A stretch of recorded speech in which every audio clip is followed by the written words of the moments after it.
Roger Liu versus Alexander Wu. Liu to serve. Game 1, 0-0.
Hello everyone and welcome to the 2018 Iowa City Hawkeye Open, sponsored by Paddle Palace. My name is Jasper and I'll be doing some commentary on today's matches. Currently we have the 18 years and older and 18 and under years old final between Alexander Bu on the near side in the red shirt coming from Canada against Roger Liu on the far side. Roger plays out of Samson Davina's club in Akron, Ohio. We're underway here in the first game. Again, this is the finals of the 18 years old and younger event. We see Alexander Bu on the near side plays penhold. Long legs, long arms, so he has a big forehand, lots of good footwork.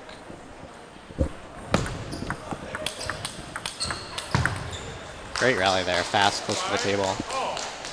We see Alexander Bu there opening the serve receive with his backhand flick.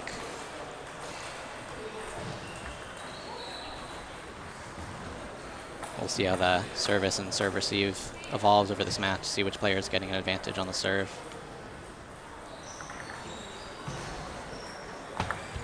Short serve, push.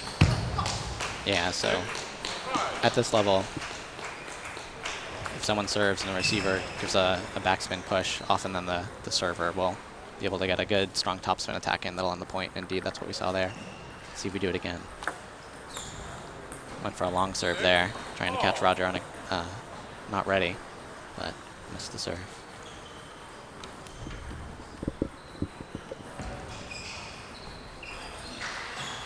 Serving long occasionally is important, because if you're always serving short, then the opponent will know, can come in, anticipate what your serve is going to be, which is why variety on the serve is so important. Short serve for Roger.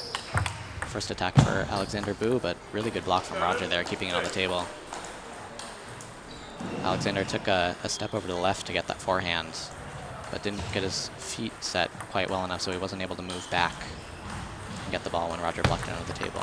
Short serve, again, that backhand receive from Alexander Bu. It's going to be his go-to bread and butter shot on Roger's serve. You're going to see Alexander step in, flick his paddle over the ball. A strong receive. One on the point there.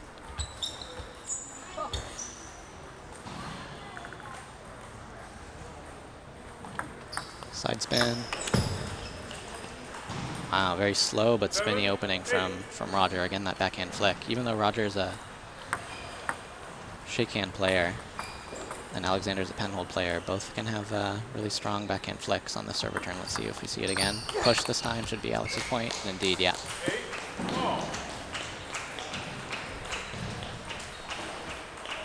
Alexander's forehand is strong enough that if Roger's going to be pushing serves back to Alexander, it's not going to look good for Roger. And indeed, we've already seen a couple points here where whenever Roger pushes the serve back, Alex gets the point. Let's see what we see here. Again, that pen holds, backhand, banana flick receive. Doing well for Alexander here. Midway through game one. Let's see if Roger sticks with the short serve. He does, but over to the forehand. Wow, strong counter from Alexander. So we saw Roger switch it up a little bit. His serve was short over to Alexander's forehand, which enabled Roger to get a good first attack in, but good block from Alexander. I guess Roger's attack was in too predictable of a location. Let's see, another short serve. So that serve drifted a little bit long from Alexander. Roger was able to really wind up and flick his wrist, put a ton of spin on the ball. Alexander couldn't handle it. So most of these serves, the players are trying to get the ball to stay short and low and close to the net to prevent the other person from having much space to work with. But really good blocks, good defense from Roger. He had a good deep push on the serve, which has traditionally not been great for him this game because Alexander's forehand topspin has been so good. But the push was hard enough that Alexander's opening attack was a little bit weak and Roger was able to block and win the point. Long serve, got him. So that's a good tactic from Roger. He knew that Alexander had been stepping in and going for that backhand over the table. And so serving long can push the opponent back. Oh, cut the edge. 11-11. All tied up here in the first game of the 18 years and younger event.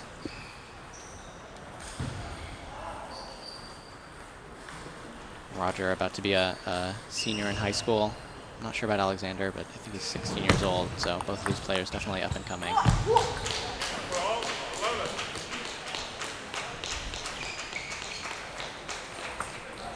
Both of these players familiar faces at many of these Midwest tournaments. Let's see if Alexander can close out this game here. Good flick from Roger, yeah. So much of the strategy at this level is, can you get a serve that the opponent can't attack? And as a receiver, your goal is try to get your feet into the right location so that you can put a good backhand attack on that serve. So we've been seeing both players getting good backhand serve receives, putting pressure on the server. Maybe we'll see some more long serves. Oh, that's Alex's point. Should have had that. His feet were a little bit stiff. Between every shot, most players take a little bounce with their feet just to get a little bit of movement, get themselves in just the right position, and it didn't look like Alex moved before that last shot. So Roger now has an advantage. Let's see what serve comes out. Short, push. Ooh, a good hard push. Alexander's traditionally been moving around and taking those balls with his forehand, but there again, took it with his backhand. It was a good hard push from Roger, and Alexander put it into the net. So that's game one here in the junior singles finals for 18 years and younger players. Good game one there. Close, going to deuce.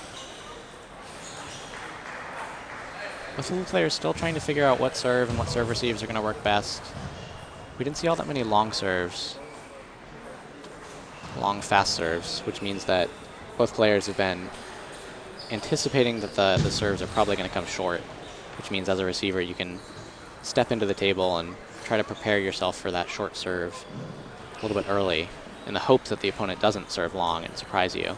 And in that game one, we saw that, again, not that many long serves, and so it was fairly safe for the players to come in and try to prepare for this strong backhand receive. We'll see if that happens again here in game two. Game two, move to serve, 0 game 1, 0, 0.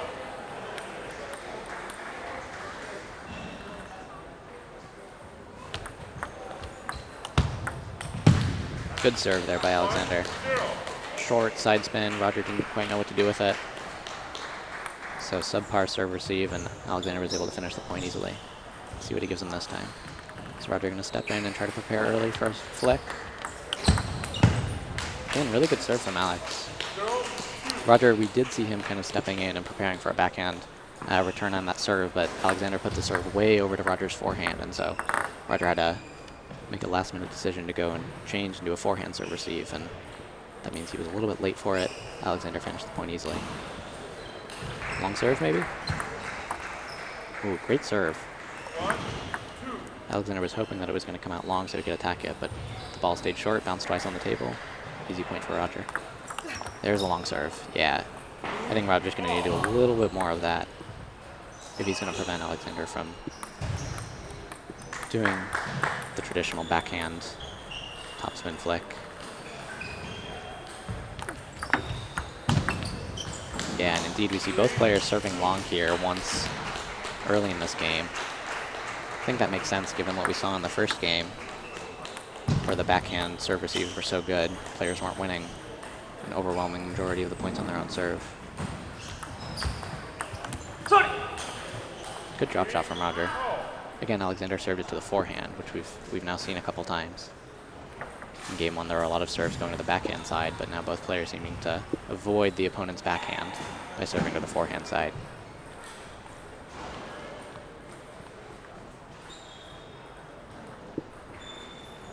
And the first couple times that Alexander served to the forehand side, Roger wasn't quite ready for it, but on that last point he was.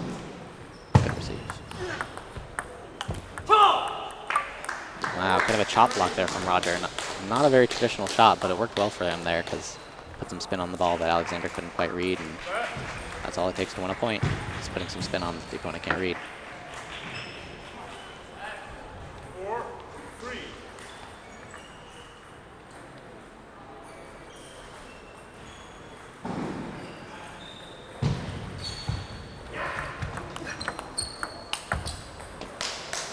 Didn't work that time. Two very similar points in a row there. Both of them Roger serving, Alexander receiving with his backhand, and Roger having a strange kind of chop block, putting some weird spin on it. Alexander missed it the first time, but got it the second time. Roger really is going to need to try to mix his serve game up so that Alexander can't have a backhand receive as often. Ooh, again. Good strategy on the serve by Alexander, again serving to the forehand. That's now happened maybe 3 or 4 times already this game. Maybe that's what his coach told him between games, serve more to the forehand. Will we see it again? Yep, serve to the forehand again. So that's definitely Alexander's strategy at this point. Serving to Roger's forehand. And it worked for him really well in the first couple of points in the game because Roger hadn't seen it all that much in game 1. But now he seems to have gotten used to it.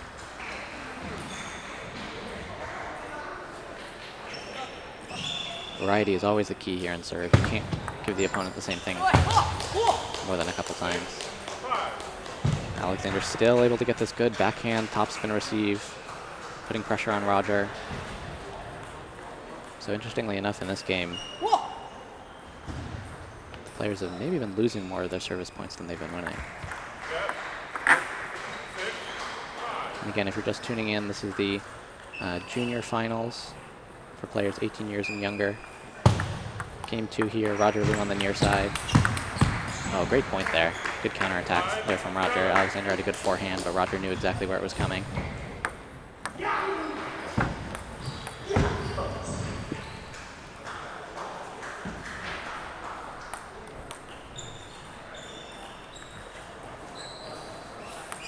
Players taking a break to towel off at 7-5. It's really humid in here, so everyone's just covered in sweat. Serve to the middle that time. Alexander this game has basically been serving all to the forehand. Right down the line there, but... Yep, again. Good rally.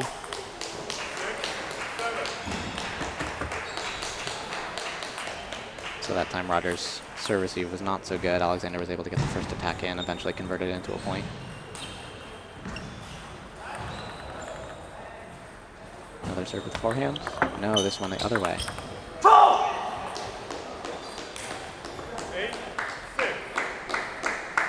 So variety is certainly the key here. If Alexander kept serving to Roger's forehand, Roger would eventually get used to the pattern, put in a good forehand serve receive. This time Alexander tried to serve to the backhand to vary things up, but Roger was ready for it. still think these players could serve long a little bit more. Good opening by Alex.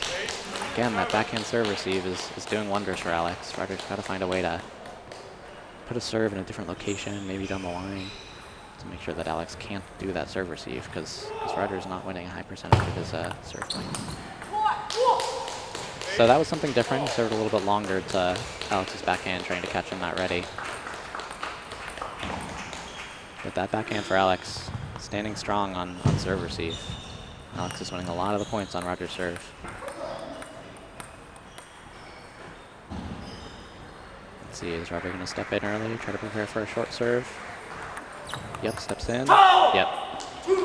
Saw a lot of that in game 1. Alex serving to the middle, Roger backhand flipping. Haven't seen so much of it this game yet because of Alexander's change in strategy to put most of the serves over to the forehand. But back to the basics there. Roger gets a good point on the backhand flick. Good backhand spin.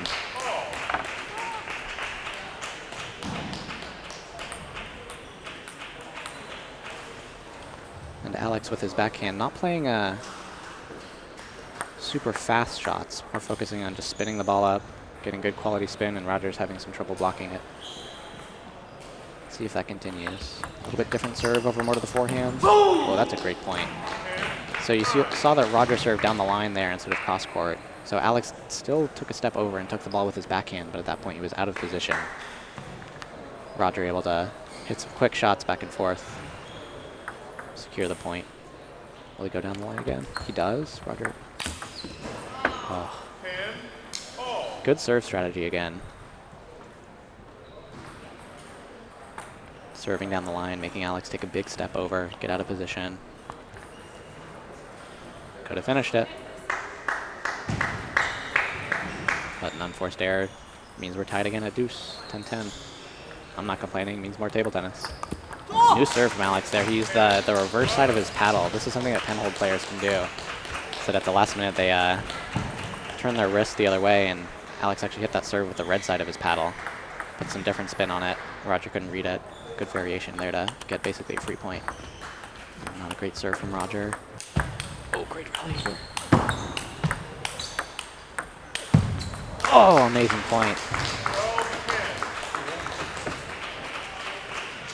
Yeah, and a little bit subpar serve from Roger. Good return from Alex. Got them into that rally, and then some really great forehand-to-forehand action. That, yeah, Alex just happened to come out on top.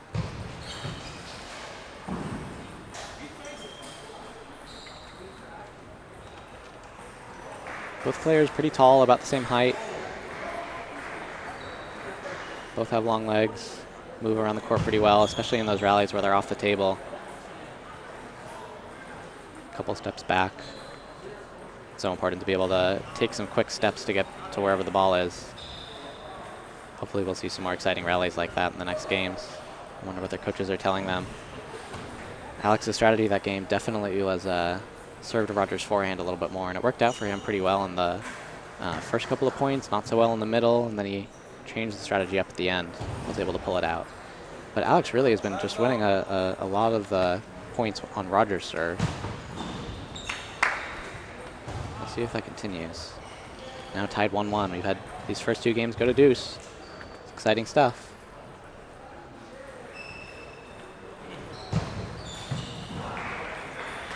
Game 3, due to serve, 1 game each, 0-0. If you're just tuning in, we have Alex Boo from Canada on the near side in the red shirt, playing against Roger Liu on the far side in the black shirt. 1-0.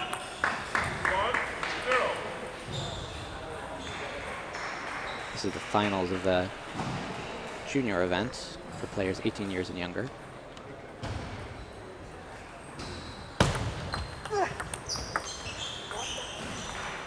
Good block there from Roger. Alex doing the right thing on the serve, waiting for Roger's serve to bounce out. Alex was able to get a full swing on it, which usually puts you in a good position, but Roger's block had some funky spin on it. Alex wasn't able to handle. That's a new serve. Serve way out wide to Roger's backhand.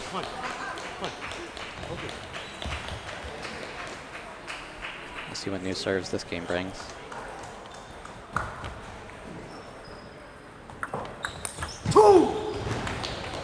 Yeah, so Alex tried to be tricky. He again did the serve where he hits it with the backside of his paddle, the red side, which is not the usual side he hits his serves with.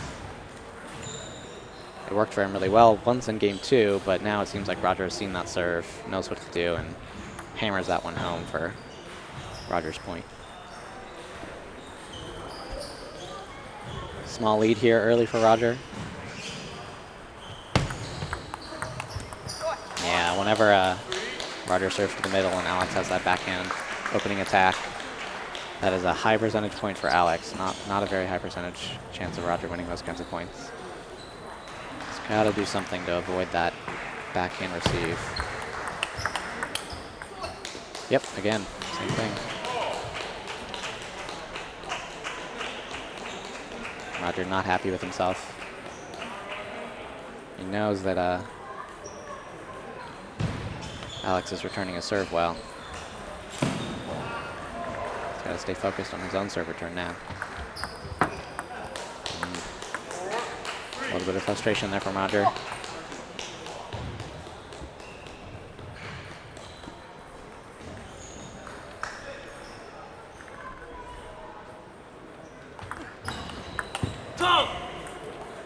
Serve to the middle, which typically doesn't work too well when the opponent has a good backhand flick, like both of these players do.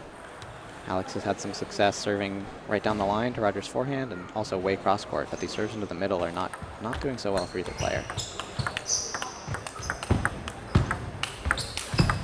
Oh, excellent exchange there.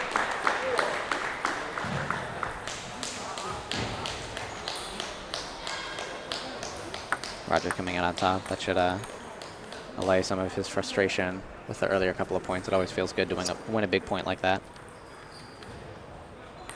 But he's got to focus on finding a serve that Alex cannot attack with his backhand. Let's see what he does here. Long serve.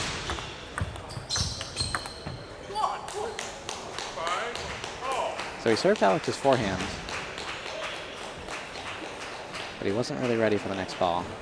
So Alex was still able to get the first attack in. So yeah, good variety on Roger's serve there, trying something new. But Alex was ready.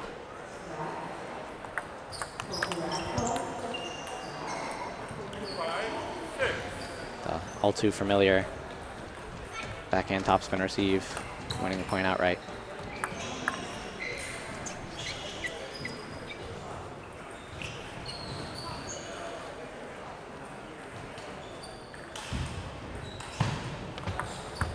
Serve with forehand. Good short game. Both players doing a couple of drop shots. And then Alex with those long arms able to reach over and hammer it home with his backhand. That backhand has been a real key for him this match, both on serve receive and then also in points like that, which there haven't been so many of. But his short game is really good because he has that backhand attack. Later in the day, we'll have a bunch of exciting matches for you. We have the open singles, semifinals, and finals coming up. We have the women's finals coming up. Under 2600 finals. Lots of really great matches today. Ooh, really strong counterattack from Roger. That may be a good weapon for him to deal with Alexander's serve receive flicks. Let's see what happens again. Backhand flick. Ooh, strange side spin.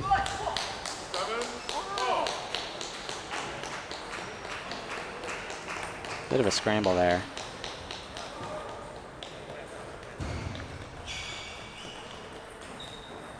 All tied up again. These two players very evenly matched here. Let's see what serve choice down the line. Looks like it caught the edge. So Alex making a good choice there of serving down the line, making Roger take a big step over in order to use his backhand receive. But Roger getting a little bit lucky. Ball just going off the edge of the table. Nothing Alex can do about that. I wouldn't be surprised if he goes for it again. Short to the forehand. Yep. There we go. Got it that time. Roger didn't take that big step over to use his backhand, instead making a mistake with the forehand receive. Good tactics here from Alex. All tied up again. 1-1, 8-8.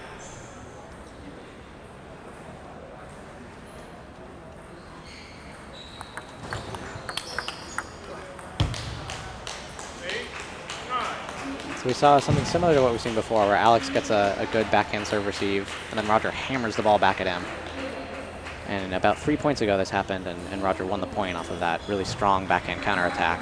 But this time Alex was ready for it. Just goes to show you that if you do something the first time, often it works. If you do it the second, often it doesn't. Oh, a bit of a lucky net ball. But still, Roger playing well there. Same exact pattern, where he gives a serve that this time Alex is not able to get the strongest counterattack on it.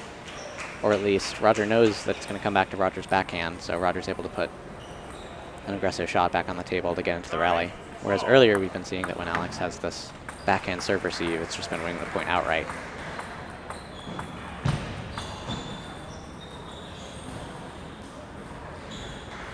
9-9. Alex's serve.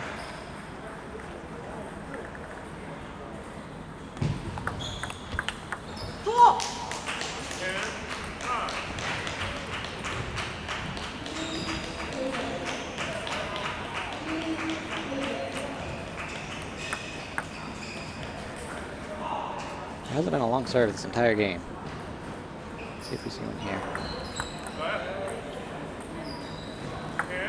Because there hasn't been a long, fast serve the whole game, both players are very comfortable coming in and preparing for these backhand flick receives early.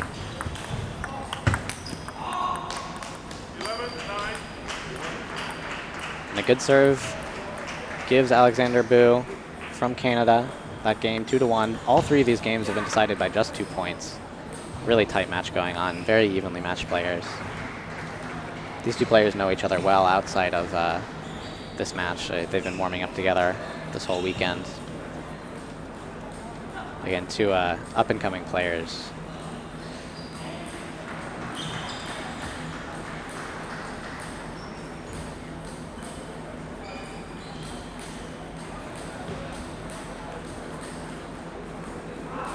Roger is also in the finals of the under 2600 event. We'll be seeing that event later today.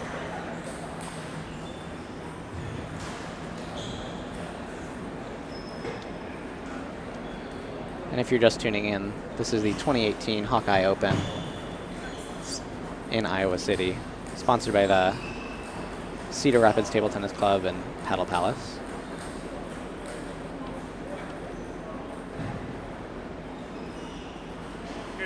This match has been quite a treat so far. 3 games in a row, all being decided by only 2 points. Let's see if Alex can close out the match here, or if Roger will fight back to a 5th game. So Alex trying that serve to Roger's forehand with the reverse side of his paddle. Let's see if he does it again. Nope. 1-0.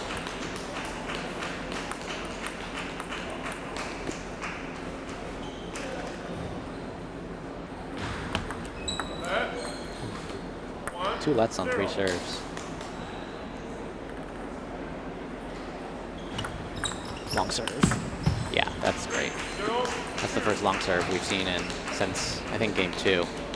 And as predicted, Roger was not ready for it. This is why it's good to have some variety there between sometimes short, sometimes long. Let's see if Roger returns the favor and serves long. Not a great serve. Tried to keep the serve short, drifted a little bit long, so Alexander was able to take a big wind up, take a good swing, a lot of topspin. That's trouble. Roger's goal is going to be on all these short serves to try to get the ball to bounce a second time on the table, which will force Alexander to come up and get the ball before it bounces that second time. But on that last serve, ball drifted a little bit long.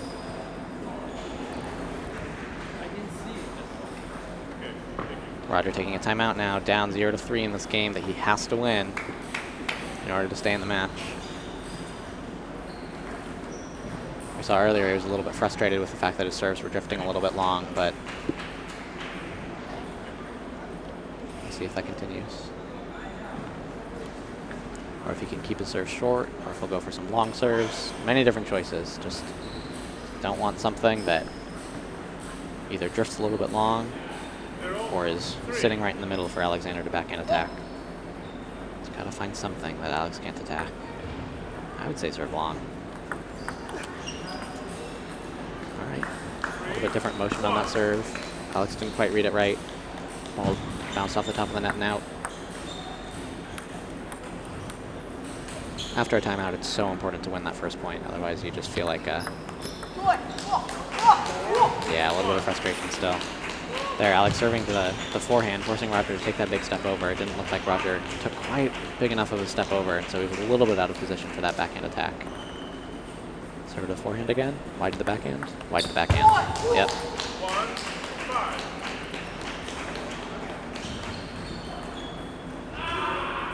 Alex doing a good job here, finding some variation on the serve, making sure Roger is never quite able to predict what's going to come at him. Earning a bunch of points. And Alex has been traditionally very good on Roger's serve. Let's see if this happens again. Yeah, again, Roger's serve a little bit long. Oh, good counterattack by Roger, though. Alex's, the Roger serve was only a tiny bit long. It was just barely not bouncing twice on the table. So Alex didn't have the strongest attack on it, able to get in the rally, and Roger won it. It was one of the first times I've seen Alex push a serve this whole match. And appropriately, Roger gets a good attack in and wins the point. I wonder what was different there. Whether Alex was just thinking that he wanted to try a push, see if he could catch Roger not ready, but Roger was certainly ready for it there. Timeout for Alex. Him and his coach know that he has the chance to close out this match right in this game. Doesn't want to lose the lead.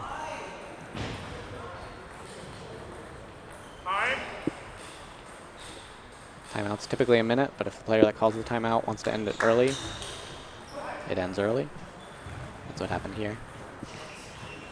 Alex talked with his coach for about 30 seconds and decided he knew what he wanted to do, came back to the table. He resumes. 5-3, Alex to serve. Let's see if he can get these 2 points. 5-3. So important to win the first point after a timeout, just for mental reasons. And he does that somewhat tricky serve where he hits with the other side of the paddle. There's not much spin on it. It's all about placement, putting it way wide to Roger's forehand. And it worked that time. Roger did the right thing going for the attack, but didn't work out.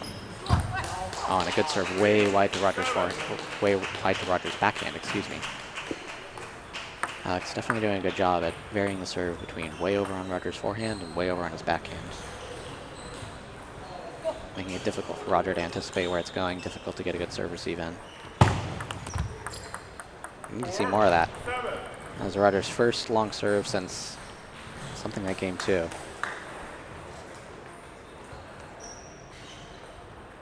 that's going to make his short serves more effective, because now Alex has to hesitate a little bit to step in. Still gets it there.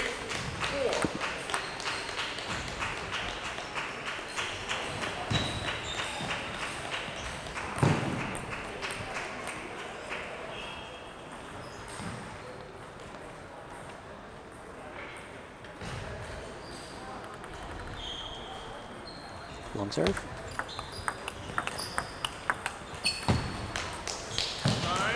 Good backhand to backhand rally. Alex comes out on top.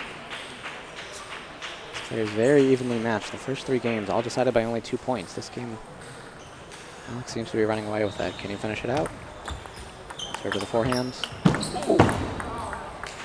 Great point there. Roger doing a good job just to keep the ball on the table even for that long. But eventually Alex was finishing it. Match point to Alex.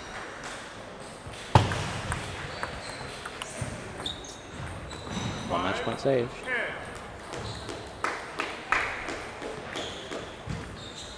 Coming back from 10-4 is tough, not impossible. So Roger knows that. He'll keep fighting. Wide to the backhand. There you go. That's the match. Congrats to Alexander Boo from Ontario, Canada, for winning the junior singles final event. Congrats to Roger for making it to the finals here. Really great match.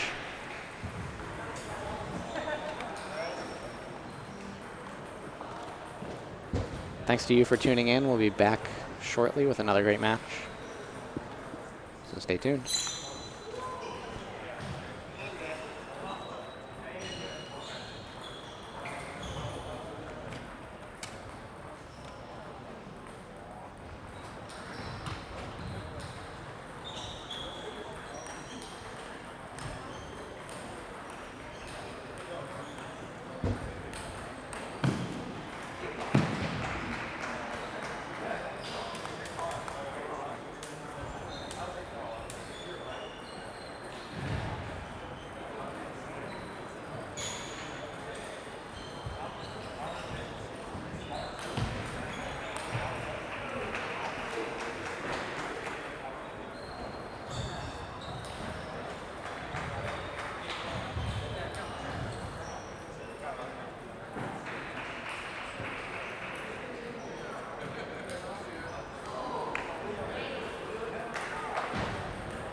I'm not kidding.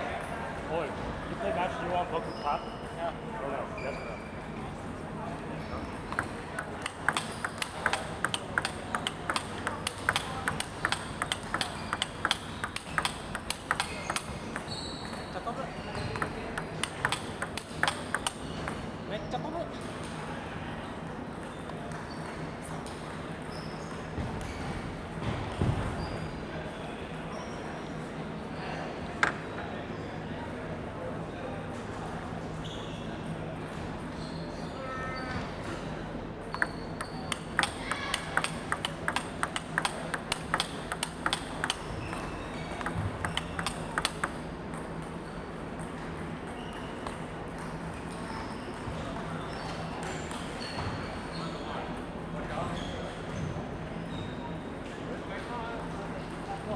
Last. Yes, sir.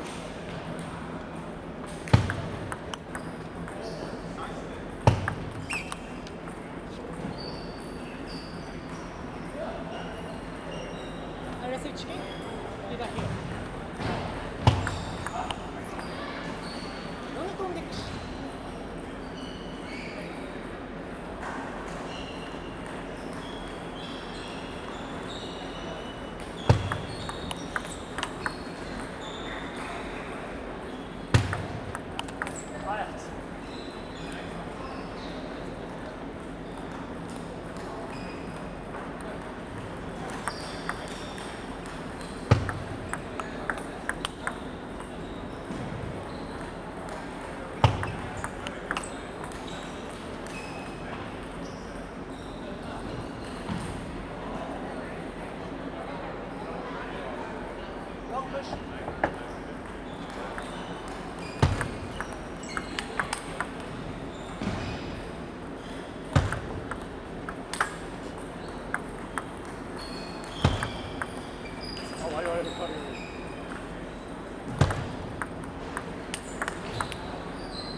Just 5 minutes.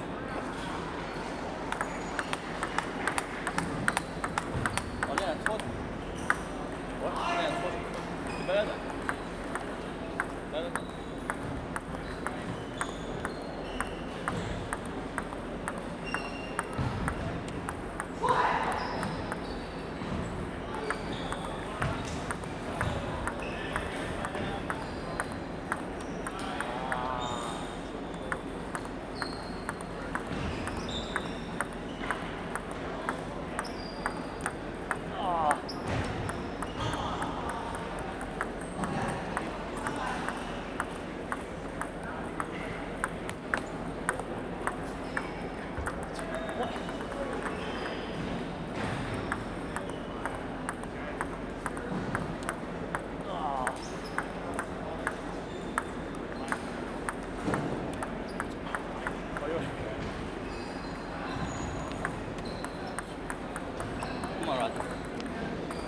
Oh, I found this now.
球员拉队。说话说话。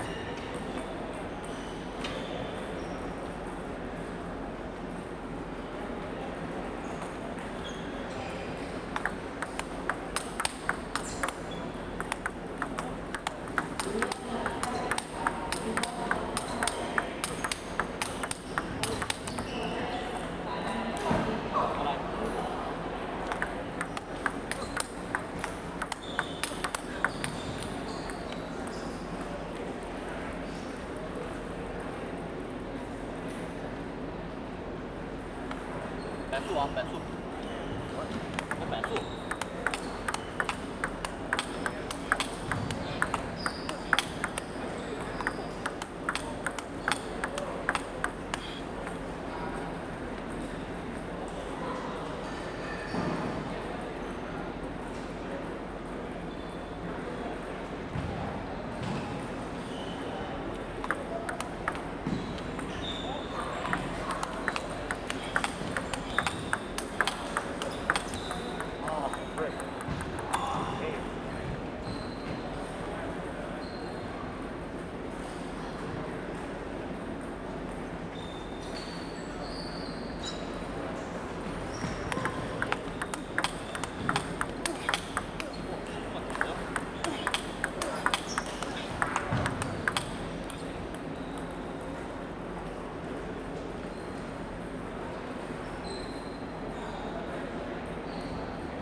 一会儿吧。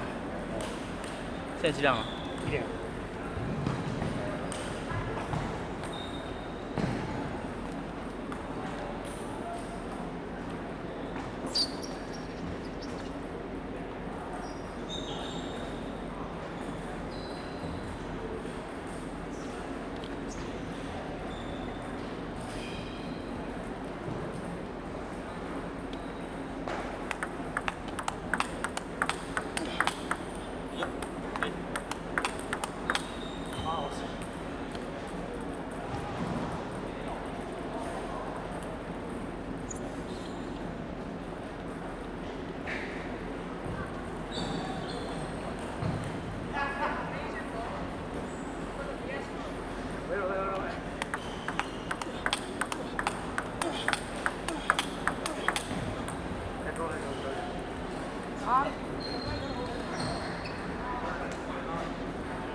want me to do time keep?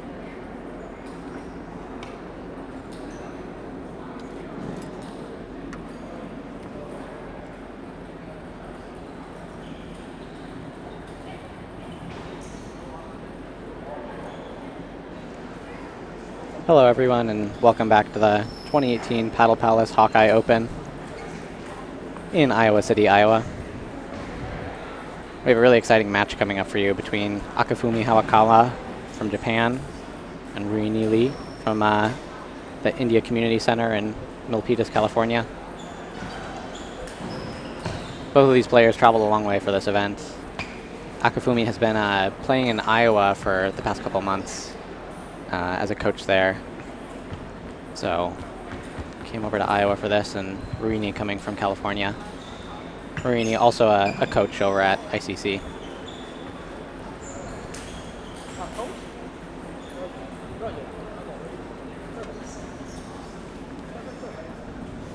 If you're just tuning in, my name is Jasper. I've been playing in a lot of these Midwest tournaments for the past 5 or 6 years. I'll be here today doing some commentary for you.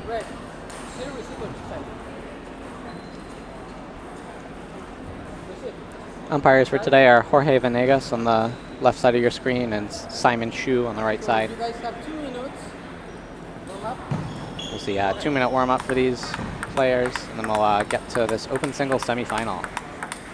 Should be really exciting.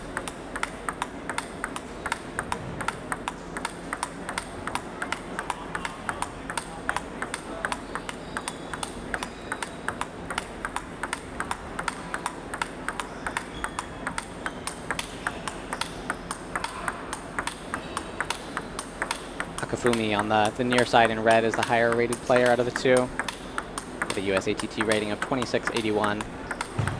And on the far side, Ruini Lee with a rating of 2520. So about a 150 point difference between these two players. We'll see how it pans out, but Akifumi, probably a favorite here.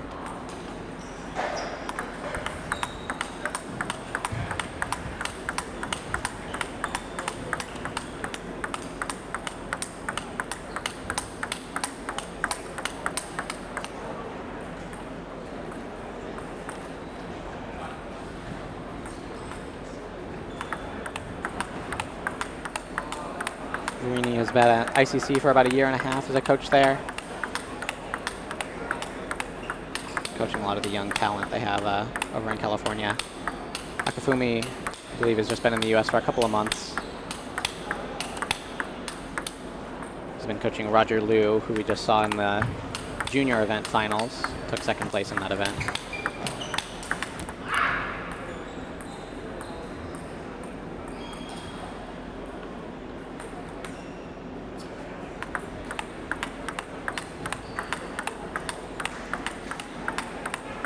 We'll have the other semifinal later today between Wenzhang, also from ICC in California, and Zhiwen, who plays professionally in Spain. And then after that, we'll have the final sometime around 3 o'clock. For now, we get this treat, this match between Akifumi Hamakawa from Japan and Ruini Lee from California. Again, my name is Jasper, and this is the 2018 Paddle Palace Hawkeye Open. Singles semifinal. Lee versus Hamakawa. Lee to serve.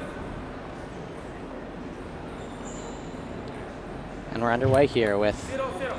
Ruini Lee starting off with the serve, 0-0.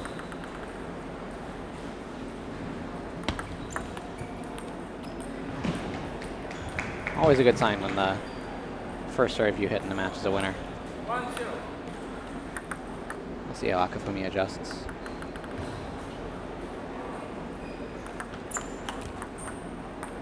First 2 serves are winners. That's a good sign for Ruini Lee.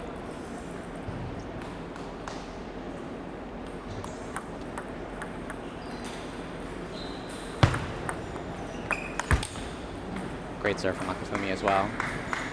Didn't outright win the point. Ruini Lee got it back on the table, but 1-2.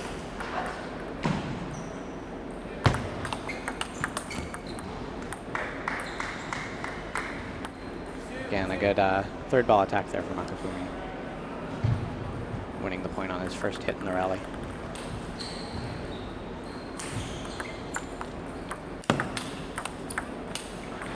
wow. A little bit of a crazy point there.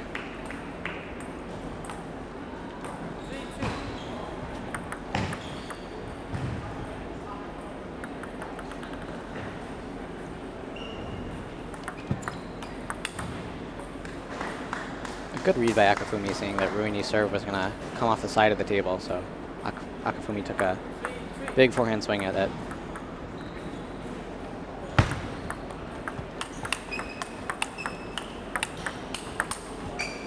What a great rally. Akifumi there on the offensive, hitting big topspin shots with his forehand and backhand. Ruini blocking closer to the table.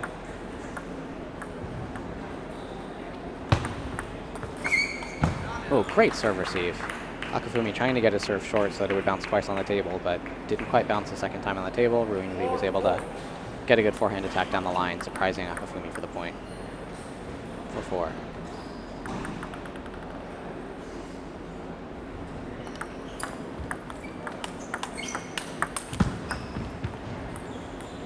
A little bit of a lucky edge or net ball for Ruini, but really good defense to get herself there. Akifumi hitting, again, some pretty powerful attacks. That'll probably be a theme throughout this match.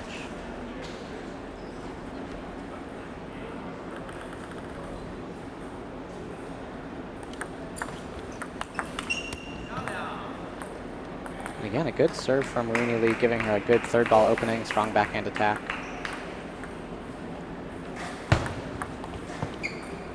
Oh, an outright winner on the serve there. Both players still learning how to read the opponent's serve.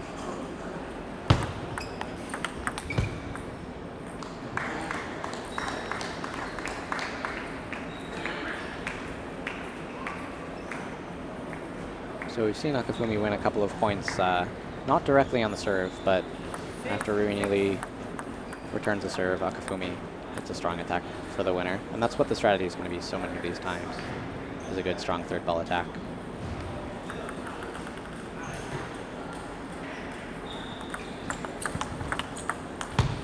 Oh, just narrowly misses the edge, going for a down the line ball there. Akifumi, as a left-handed player, tends to step over to the right to hit most things with his forehand. Sometimes gets caught out of place.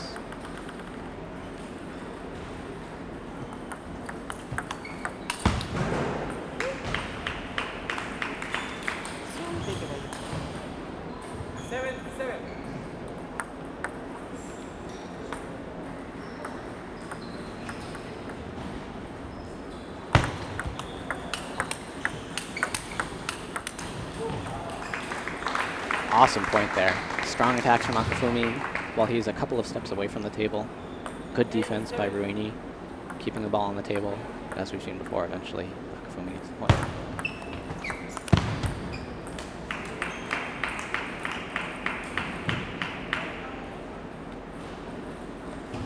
All tied up at 8-8 here.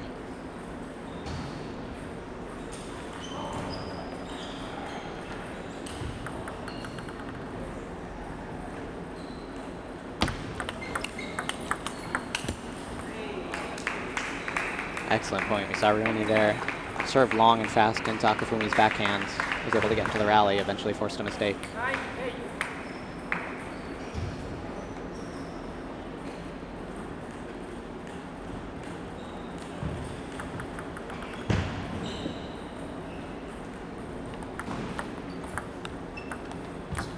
Ooh, good push from Ruini, way out to Akifumi's backhand. Game point for Ruini, the underdog. And she takes it. Look at that. If you're just tuning in, this is the open singles semifinal at the 2018 Paddle Palace Hawkeye Open, hosted by the Cedar Rapids Table Tennis Club. My name is Jasper. We just saw Ruini from California take the first game in this open singles semifinal against Akifumi Hamakawa. Akifumi, coming from Japan, learned how to play there. Really high-level player. But Ruini managing to take this first game.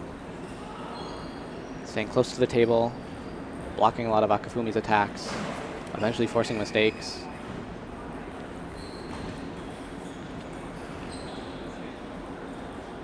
Players seem to be getting accustomed to each other's serves, but still a couple of mistakes on serve and service receive. It was really interesting that Ruini Lee's first 2 serves of the game, Akifumi couldn't even put back on the table. I'm sure her good service is going to really pay off for her here. Akifumi definitely adjusted as the game went on, didn't miss so many serve receives, but still, Ruini Lee winning a lot of points on her own serve.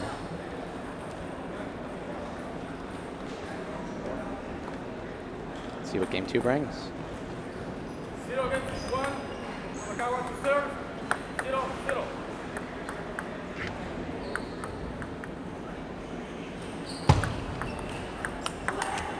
Such a strong backhand there from Akifumi. Gives that side spin serve that comes back to his backhand after it comes off of Ruini's paddle.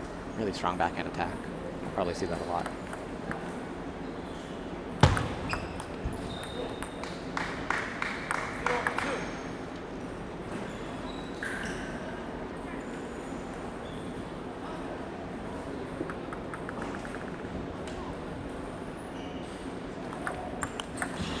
Oh yeah, that backhand banana flip from Akifumi is really, really strong. We didn't see that at all in game 1.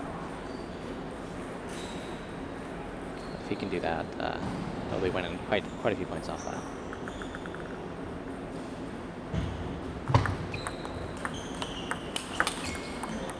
Good serve from Ruini Lee, getting a hesitant serve return from Akifumi, but wasn't able to finish it out. Akifumi with a strong forehand.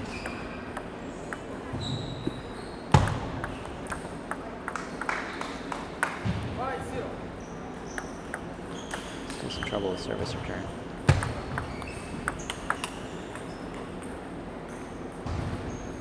And that's better with Ruini Lee stepping over to the right to take the serve return with her backhand. I think when left-handed players like Akifumi give that kind of side spin, that's the thing to do. Ooh, Akifumi tried to go down the line, a little bit risky, and he paid for it. Ball tipped off the top of the net and went out.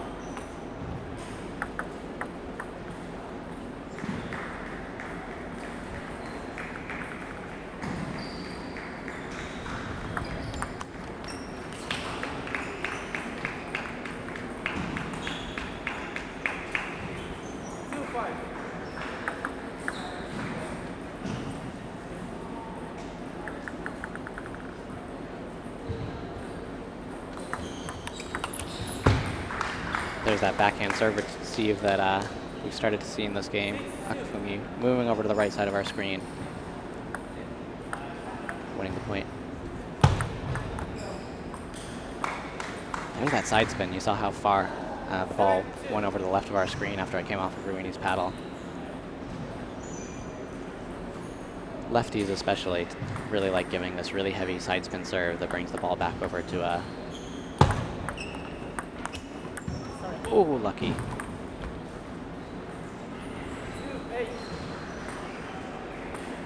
Akifumi running away with this game, but Ruini Lee still up 1-0 in games.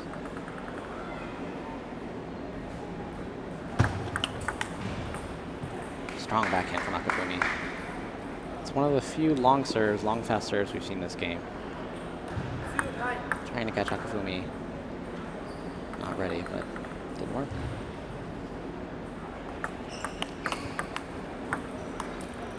Wow, look at that touch.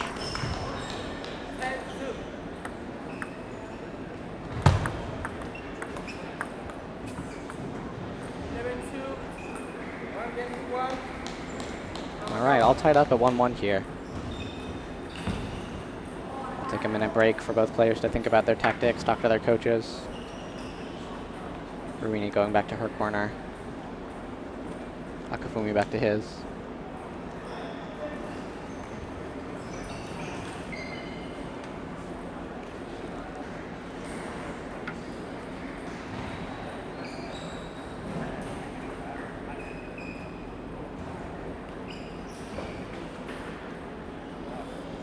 That game really showed us why Akifumi is a world-class player, training in Japan. Ruini Lee as well, but man, Akifumi's backhand, forehand, really strong attacks.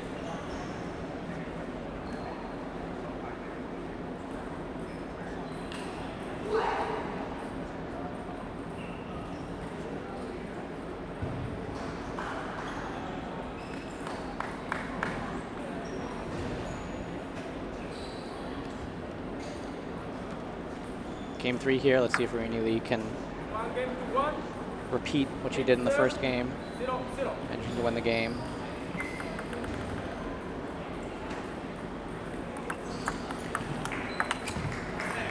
That's good from forcing Akifumi to move over to the left to return that serve, getting him out of position. That's what she needs to do.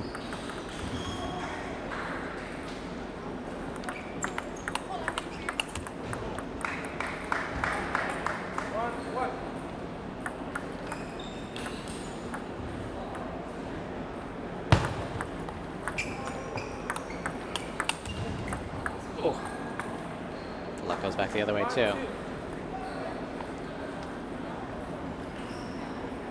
Some good rallies here so far early in this game. Wow. Wicked forehands there. Ruini managing to keep the first one on the table, but not the second one. That's so often the case.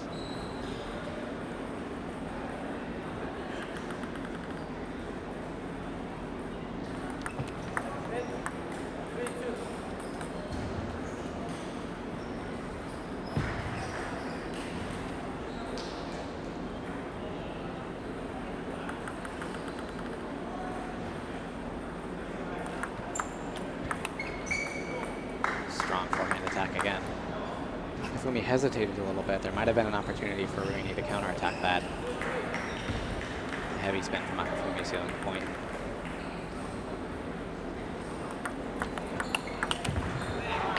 There's a strong counterattack. Akifumi's serve return going straight back to Ruini's backhand. Ruini hammering the ball down for a point.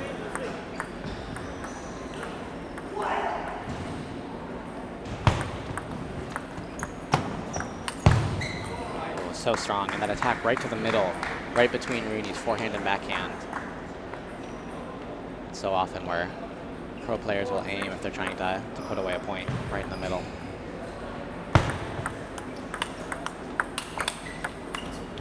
Oh, great block from Ruini. Strong attacks from Akifumi. Ruini manages to punch it back, win the point. All tied up here. Ruini Lee's serve has been really good for her so far in this match. Let's see if she can score some points here.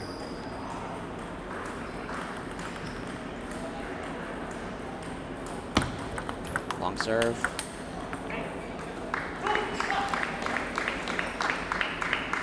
Ruini's done a couple of these long serves to Akifumi's backhands. Haven't worked out super well so far, but it does a good job of making sure Akifumi doesn't come in from backhand flips too early on future serves. Keep them guessing.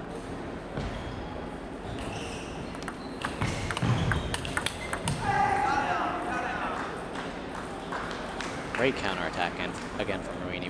We've seen this happen a lot. Akifumi's strong attack to Ruini's backhand, Ruini's strong counterattack back down the line. New serve. 3-point. That ball was sky high. Akifumi had to run a little bit to get there, but you know he'll get there.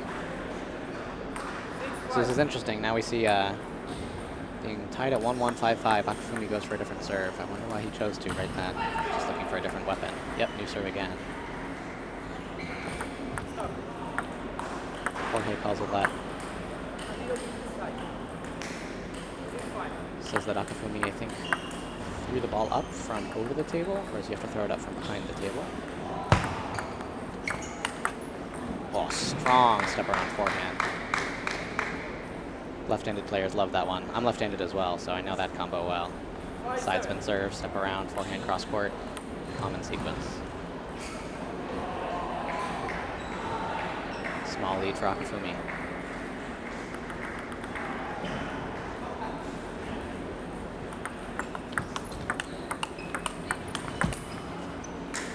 Nice close to the table, fast exchange there.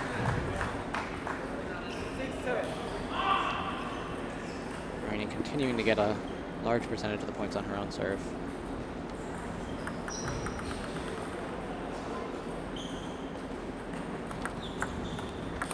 That's pretty tough. Wow. Akifumi's forehand shot had a lot of kind of funky side spin on it, but Ruini was able to read it well.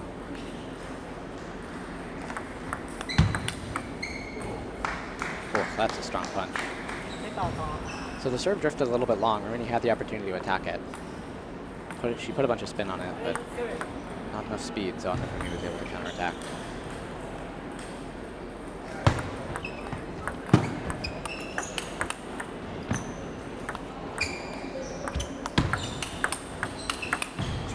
Unbelievable.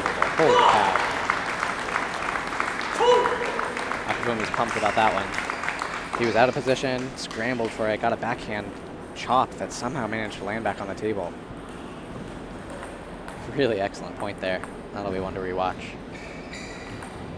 For all you out there on YouTube, rewind that one, rewatch that one.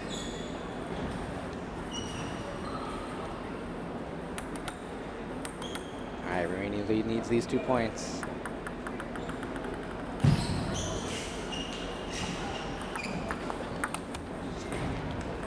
Off the net and out. Her backhands down the line have been really good for her this match, but that one just clips the net, sails out. Uphill battle now.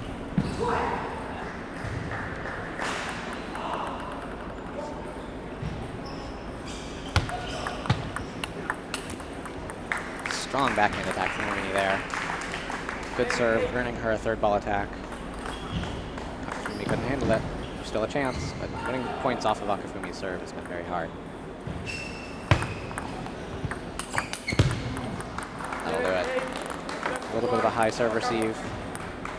Akifumi hammers it home. Great game there, 11-8.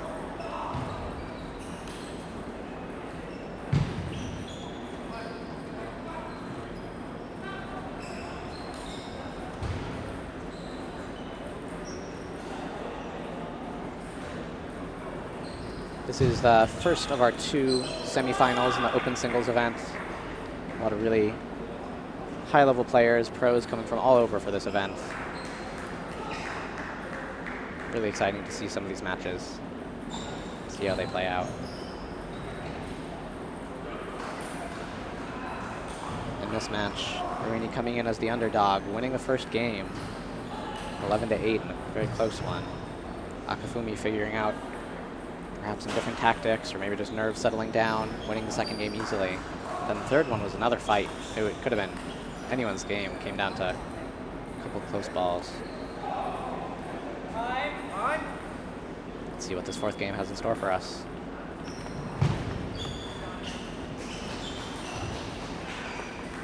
If you're just joining us, we have Akifumi Hamakawa in red on the far side of your table, up 2 games to 1. Against Ruini Lee on the near side from ICC in California.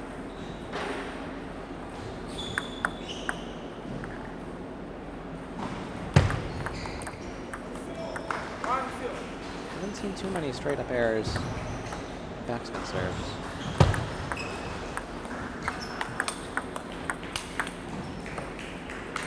Great block from Akifumi. He let Ruini get the first attack in. Having some good short game there, but managing to stay in the rally and win the point anyway. Uphill battle for Ruini Lee.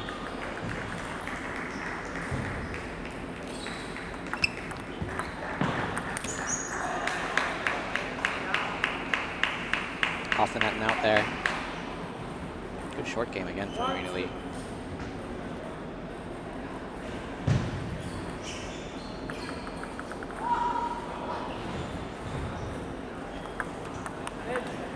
Serve.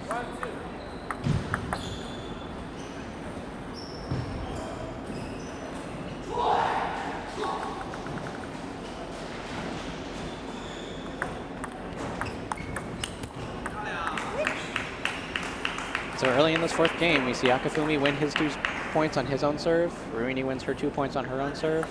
It's been a common trend. Let's see if it keeps up. Wow, really good counter from Ruini there. Strong backhand from Akifumi, but Ruini saw that it was going across court, put her paddle out, managed to get it back on the table, and that was enough to win the point. Surprising Akifumi.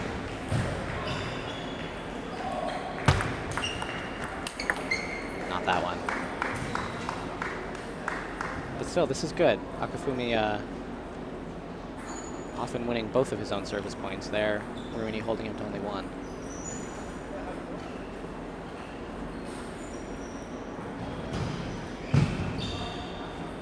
umpire checking the ball since it went out of the court.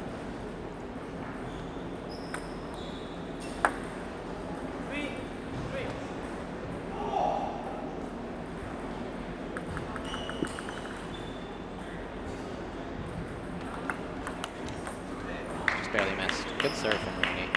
A little bit more topspin than Akifumi was predicting. Ruini continuing to hold serve.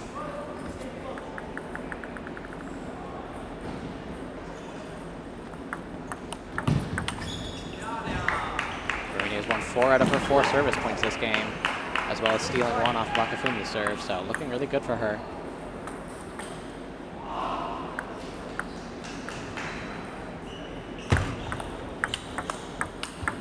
Oh. Akifumi did a good job with ball placement, moving Ruini around, eventually finding the middle. 4-5.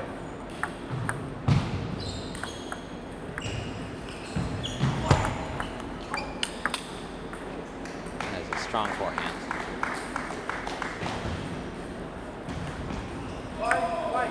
But again, Ruini's game plan has been win basically all of her own serves, maybe win a couple of Akifumi's serves. She doesn't necessarily need to win many of his serves to win the game. She just has to keep winning her own serves. 5 for 5 so far in this game. Yeah, of these 6 points that Ruini has right now, 5 of them have come on her own serve, only 1 on Akifumi's serve.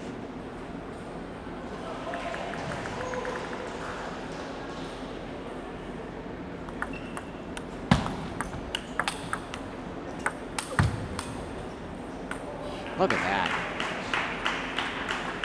Akifumi with strong forehand attacks cross court to Ruini Lee's backhand, but Ruini's backhand is just so good. Punching the ball down the line for a point. And she sneaks another point off of Akifumi's serve. Looking good for her. 5-8.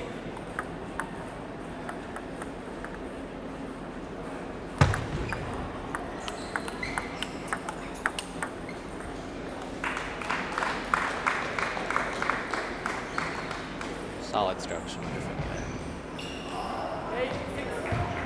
Alright, Ruini can win these 2 on her serve. And again, she has won 6 out of the 6 points that she has served this game. And 2 more, we'll see.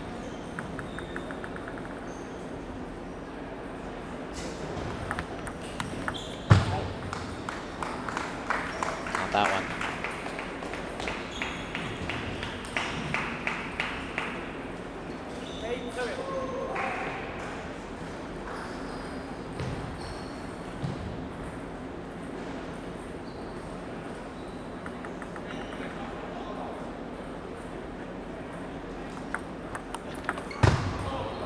That backhand receive is vicious. Akifumi manages to win his first 2 points off of Ruini's serve this whole game, tying it back up at 8-8.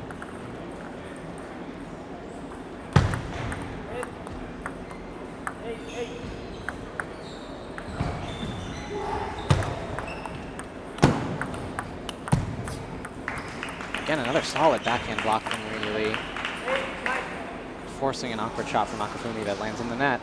She steals another point on his serve.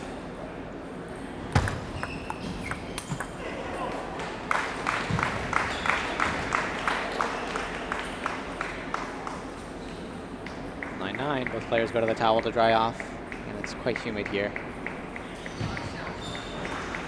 in Iowa City. With this great venue. Huge hall, tons of playing space for all of the players. Let's see what happens here. 9-9. Ruini to serve.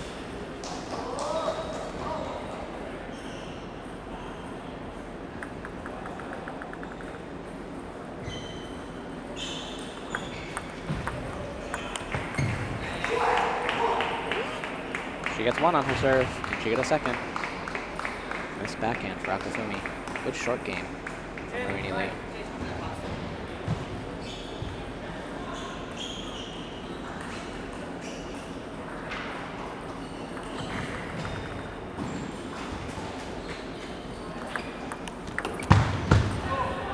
off the net and out. So close. She knew she could have had that one.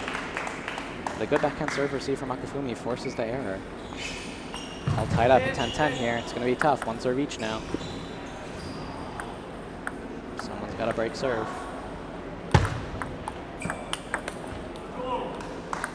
There.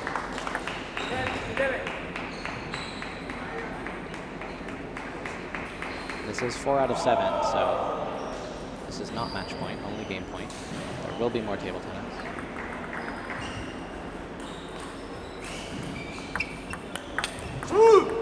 Ruini Lee tries a new serve. Doesn't work out for her. It's always so tempting to try out a new serve, something your opponent hasn't seen before. Especially in deuce when you feel like you really need something new to win a point. But Ruini had been doing so well winning her points on her own serve that if she had just stuck to what she had done before, who knows?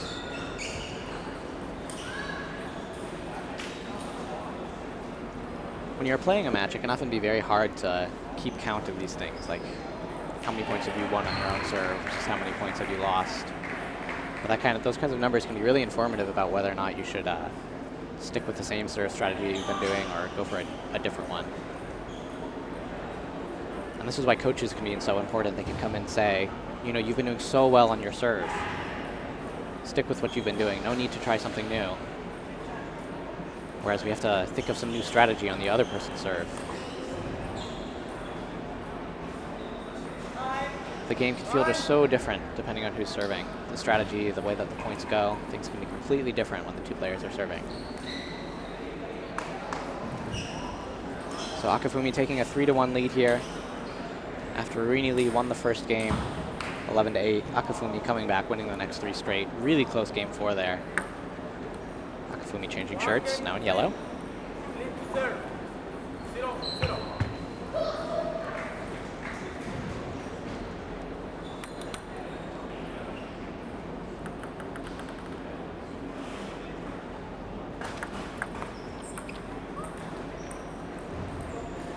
Well-placed serve. Cross-court, forcing a funky receive from Akifumi that goes out. 1-0. These cross-court serves have been quite good for Ruini.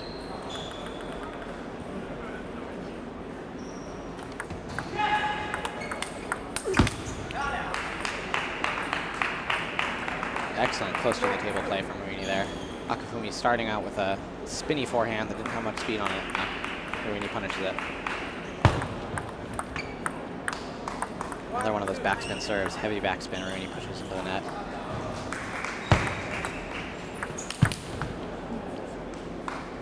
Excellent step around forehand.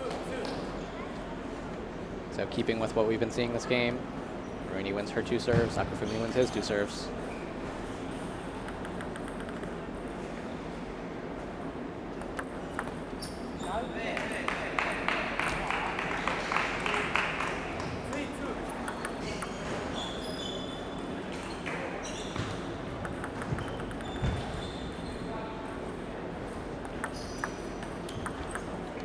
Great serve from Ruini. Causing indecision from Akifumi. Initially thought he was going to go backhand. A little bit of a weak return, a little bit too high. Because earlier in this game, Ruini pushed one of Akifumi's serves into the net. She maybe thought the ball had more backspin than I thought, but that one had less, so she topped it up. Oh, that's ambitious.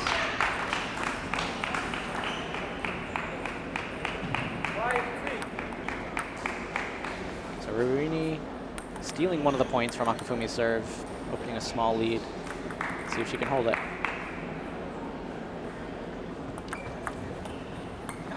Again, this really good cross-court serve, landing just next to that left corner on the screen. Akifumi having trouble deciding whether or not to do a forehand or a backhand on it. Getting caught in between and Ruini winning a lot of these points. Strong backhand. Again, holding serve. 3-7.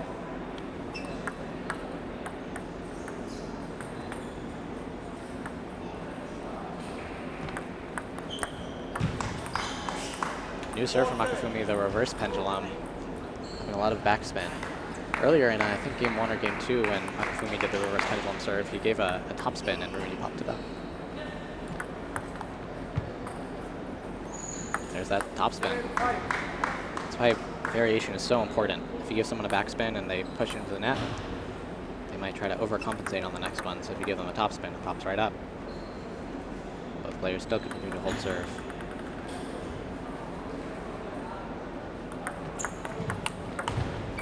That down the line backhand for Ruini has been so good. So often Akifumi putting a ball cross court into Ruini's backhand and Ruini just punching it down the line for a winner. Or a forced error.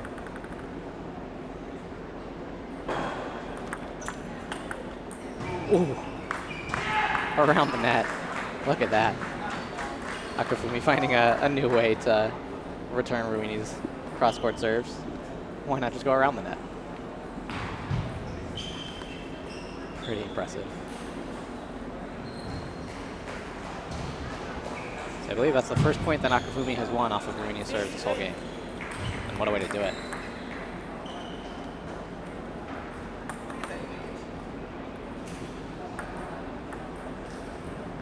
Reverse pendulum. Oh, he messes up. The other risky thing about trying different serves is if you're not used to them. 2 reverse serves in a row, 2 lost points in a row.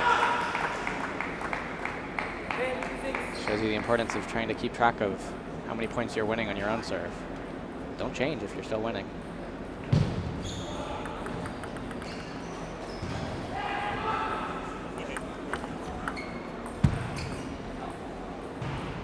A little bit left for Akifumi, but Ruini still with 3 game points. But this is really the point she needs. She's been doing so well on her own serve. This is her chance. If she loses this, Akifumi gets 2 serves, which looks pretty good for him. So this is maybe one of the most important points of the match.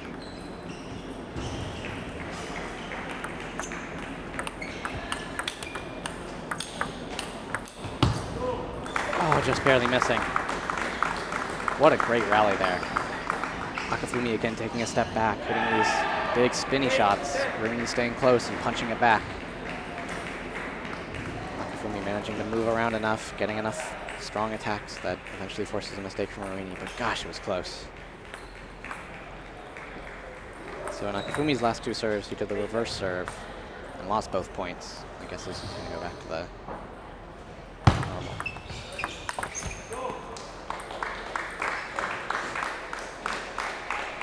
All right, big moment.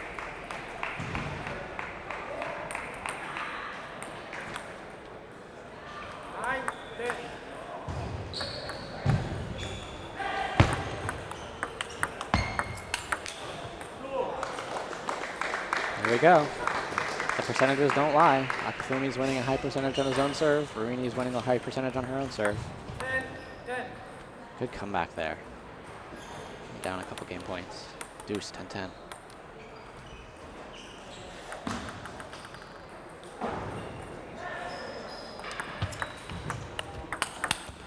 Oh, what a forehand counterattack from Akifumi. Now we have a match point for Akifumi. After winning a point on Ruini's serve.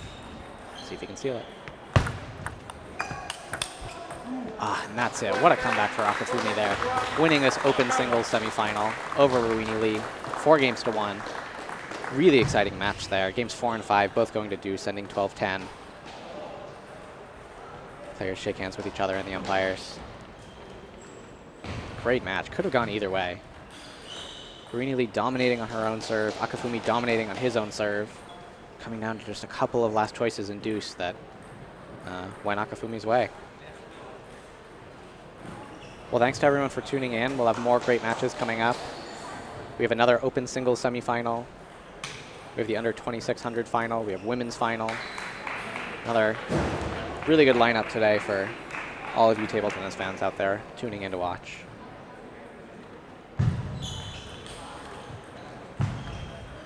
Again, my name is Jasper. I'll be doing commentary the rest of the day. Stay tuned. We'll have another great match coming up for you in a couple minutes.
Welcome back, everyone, for the second semifinal of the Open Singles at the 2018 Paddle Palace Hawkeye Open. In the booth joining me, I have Simon Shu. He's one of the umpires for this event. He'll be joining me in the commentary booth.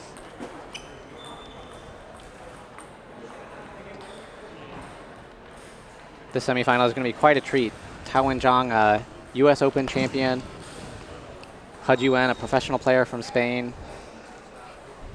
Both of these players, incredibly high-level players. Should be a treat to watch. Yeah, Zhiwen is probably the biggest star we have here at the Hawkeye Open. I actually heard that Zhiwen is preparing to move to France to play in their league. Oh, very cool. Because, well, I think he thinks that the level there is a little bit higher. Yeah, many of these European countries having really great league systems. The German league, the French league. Lots of the pro players making their living playing for clubs over in those European systems. Wenzhang making his living coaching out of ICC in California. Same club as Ruini was in, or is from. Yeah, Zhiwen is actually 56 years old this year. And he's still playing at an incredibly high level. Yeah. We're just looking at his forehand, which is probably his biggest asset, and I mean, it's almost like he doesn't move his body. It's just like smack. Just smack. Yep. Yeah. So Zhiwen, well, both players use pen holds, but Zhiwen only uses one side of his paddle for both forehand and backhand. Yeah. Whereas Wenzhang on the near side will use the reverse side of his paddle for the backhand, as you see right now. Yeah. I did manage to see Zhiwen's paddle earlier, and he actually has pips on both sides of his paddle. I don't know. I don't know if he twiddles or not. I've never seen him use the red side. I think he sticks to the black side most of the time, but Open single. you never know. Semifinal. Zhiwen versus Wenzhang Kao. First to serve. Game 1-0-0. We're underway here. Let's see his signature serve here. Famous for it. As an umpire, see, oh, okay, he's probably not quite taking his free arm quite out of the way.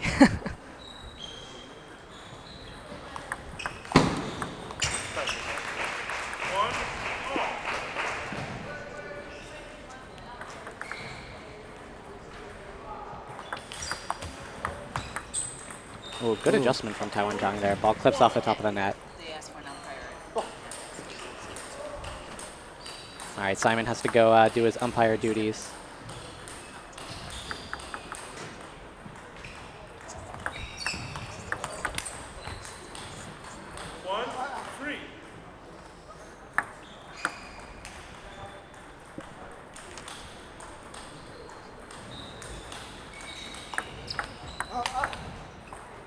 Look at that serve and attack combo from Zhiwen.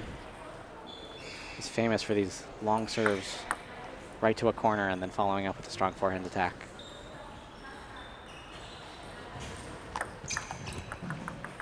Yeah, these down the line serves are vicious. They have a ton of side spin on them. Hard to even get them back on the table.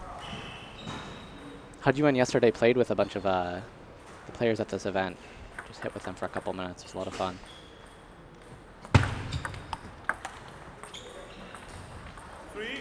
Now, despite the fact that Zhiwen has short pips on his forehand side, he still manages to generate a surprising amount of spin on these forehand loops. Typically, short pips doesn't generate as much spin, but he does it well.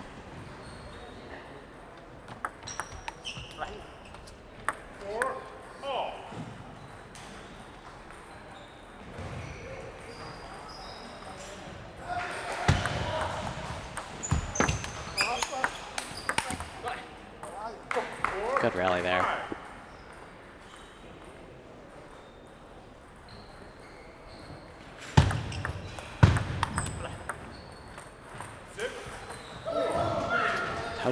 Wenzhang doing a good job of getting the ball back on the table. So difficult to do against Zhiwen, but both high-level players. Oh, good placement there. Wenzhang looking to step around, take the ball with his forehand if the ball came cross court, but it did not. Zhiwen putting it just gently down the line for a winner.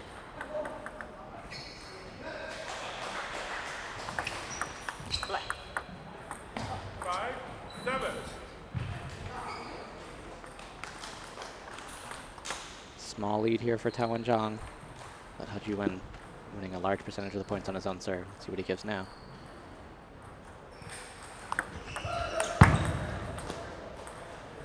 Hit the side of the table.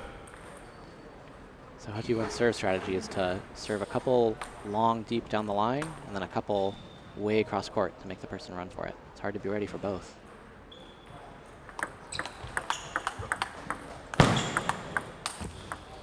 Great point there. 7-all.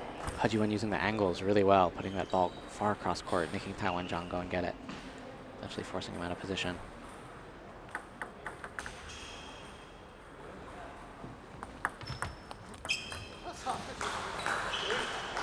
Wenzhang serving that ball with the red side of his paddle. This is this trick that pen holders can do that we saw earlier with Alexander Bu's match. Doing it again. It's a good third ball follow-up there. Able to step around and hammer it home with his forehand.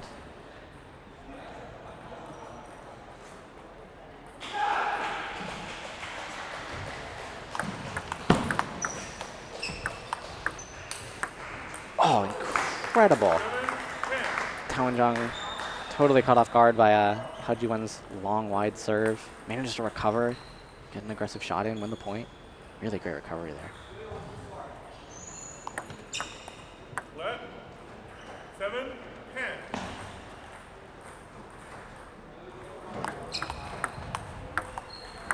Let serve again. 7-10.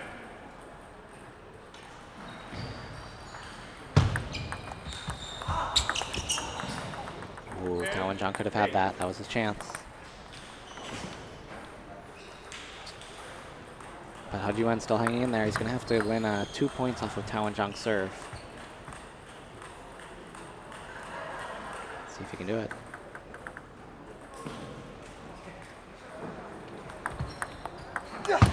There's one. 10-9. Good, just little flip there from Zhiwen. Those short pips making his serve return a little more consistent because the ball doesn't grip into the pips as much, so whatever spins on the ball doesn't matter quite as much.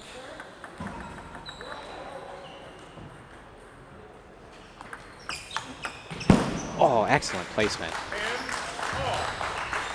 A little step over to our left. Cross-court ball with the forehand. And just to avoid losing game one. Tying it up 10-10.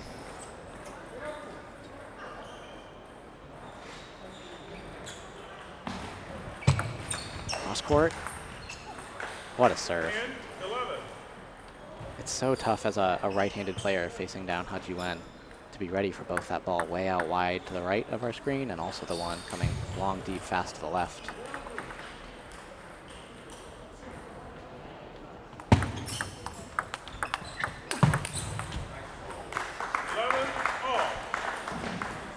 All tied up. Wenzhang stays close to the table. Wins a point. What serve do we have here?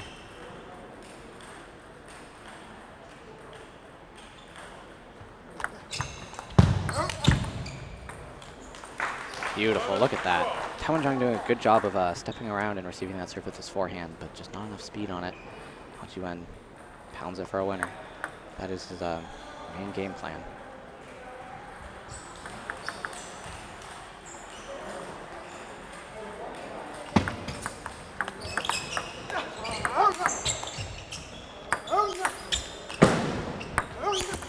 Oh! Wenzhang managing to stay in that point somehow against the power of Zhiwen. What a point. Go rewind and watch that one again.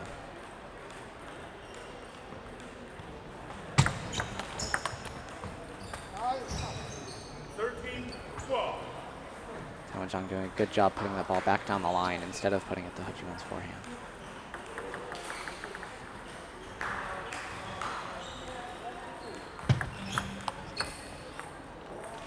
Wow, look at that. We've seen 2 of those now in deuce. Zhiwen stepping around and putting that ball cross court. Wenzhang not expecting it.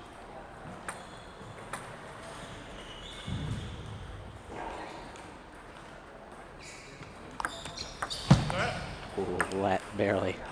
13-0.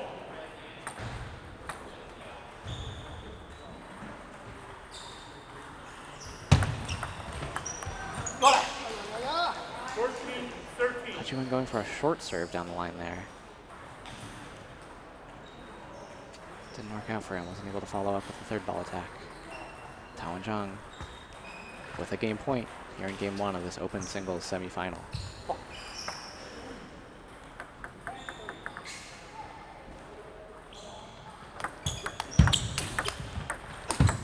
Oh gosh. 15-13. Go back and rewatch that one. That was amazing. A little bit of a scramble. Zhiwen getting a ball wide out to the right of our screen. The rally kept going, and then Wenzhang just hammers it down the line for a winner.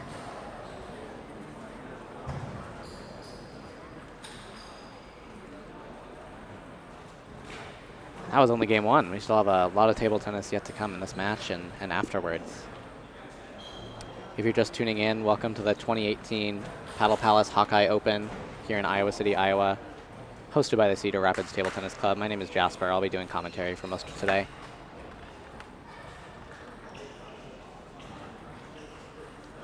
We just saw an amazing game 1 in this open singles semifinal between Wenzhang, playing out of ICC in California, the Bay Area, and Zhiwen, a player who's been around the sport and the professional scene for a long time.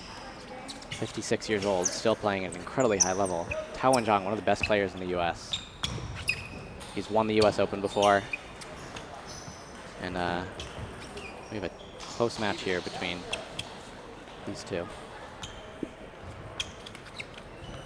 Game 2, count to serve. 1 game to 0, 0, 0.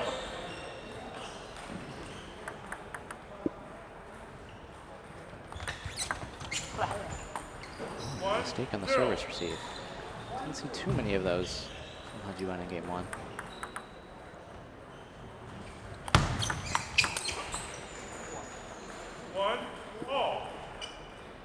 Tao serves down the line, hoping that Zhiwen will hit a backhand, but Zhiwen is ready, steps around, hits a forehand, gets the point. High toss serve. So fast down the line. We saw Wenzhang there drawing something of a loop with his finger, being like, wow, that ball really moved a lot of spin on it. Tough to receive. Ooh, service error.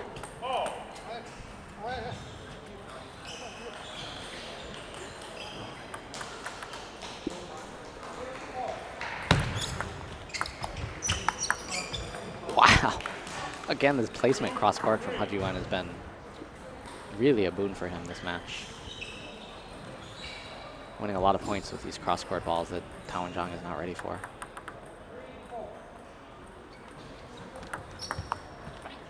Oh, totally tricked him. Wenzhang served that with the backside of his paddle. Tricky spin.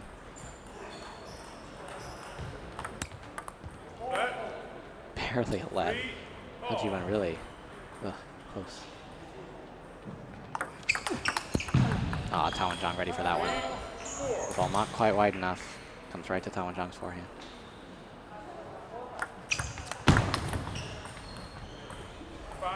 And that time, Wenzhang ready for the down the line ball.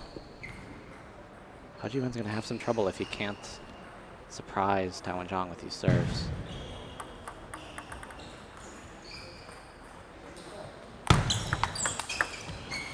Whoa. Killer backhand from Tao. Tao's backhand is amazing. As we were mentioning earlier, Tao uses both sides of his paddle. Uses the black for his forehand, red for the backhand. Gives him a really good backhand. Down the line. Zhiwen was ready for it, moved over, took it with his forehand, but misread the spin just a little bit, barely drifted long. Zhiwen having some trouble with Wenzhang's serve this game, whereas Zhiwen not doing so well on his own serve.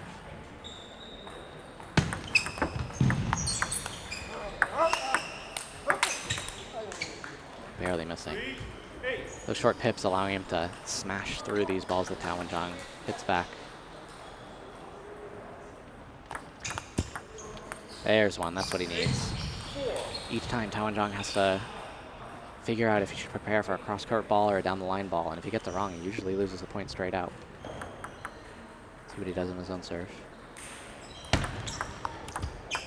Backspin. 9-4. Zhiwen didn't see it.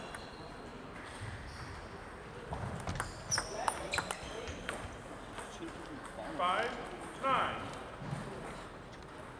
Wenzhang probably wanted that serve to stay short, drifted a little bit long. Zhiwen got a good loop in it.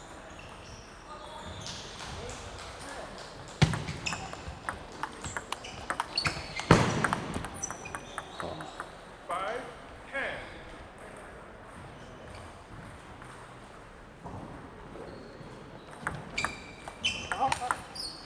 There we go. Those cross-court balls really doing a lot of work for him. Wenzhang doesn't cover that wide forehand as much, and Zhiwen being a lefty, he has the ability to go super far cross-court in a way that doesn't happen against right-handed players. Almost gets it back on the table, but no, Wenzhang takes game 2, goes up 2-0. Really close game 1. Wenzhang figuring things out a little bit more on the serve in game 2, opening a lead, eventually winning the game by 5 points.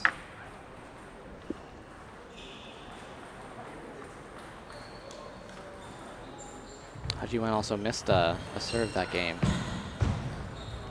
Fairly unusual for professional players to miss serves, although with Zhiwen's very non-traditional style of serving these really long, fast side spin balls, either down the line or cross court, he does tend to make a few more errors on service than most pros, but he also wins way more points when his serve makes it than most pros. So 2-0 for Wenzhang on the near side in red, Zhiwen serving. Let's see what game 3 has in store for us.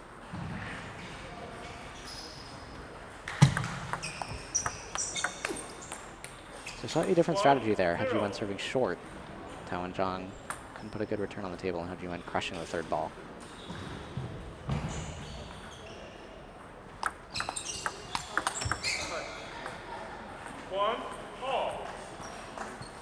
Impressive defense there from Tao. Zhiwen doing a good job with this long serve down the line, getting a good third ball attack, but Wenzhang knew where it was coming, able to keep it on the table, winning the point.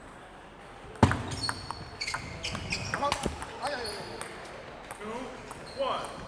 Zhiwen frustrated with missing that one. He knew the ball was slow and spinny, and he had a chance to crush it. Just missed.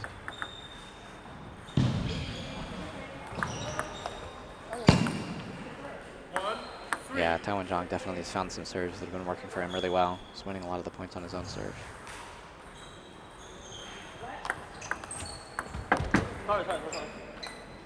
One, 4. Opening up a little bit of a lead here. Wenzhang maybe starting to run away with it.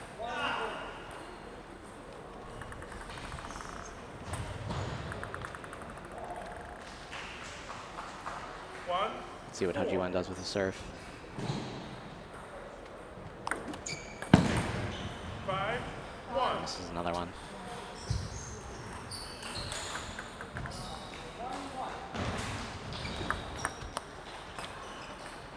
Having trouble on the serve receive too. Zhiwen will need an adjustment here. Let's see if he can figure something out. There's one. 2-6. Really good job putting that serve receive way out wide to Tao's forehand. Again, something that lefties can do that righties can't really.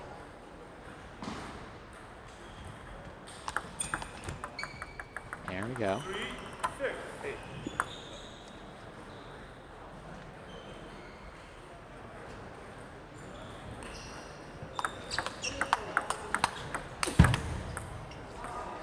7-3.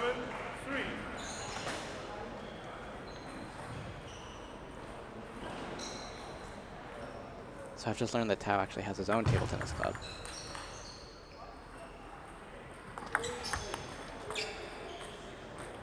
Opening the lead 8-3. Yeah, Tao now has his own table tennis club, Swan Warriors Table Tennis. Him and Bob Chen have opened this club.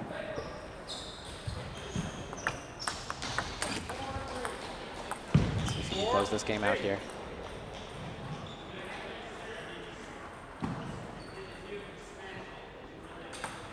Hajiman's won a couple of points on his serve with these long down the line serve. Let's see what he does here.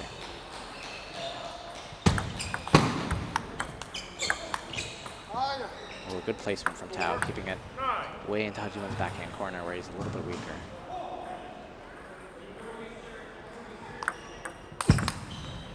Oh! Around the net serve receive from Tao. That'll happen when Hajiman serves it so wide.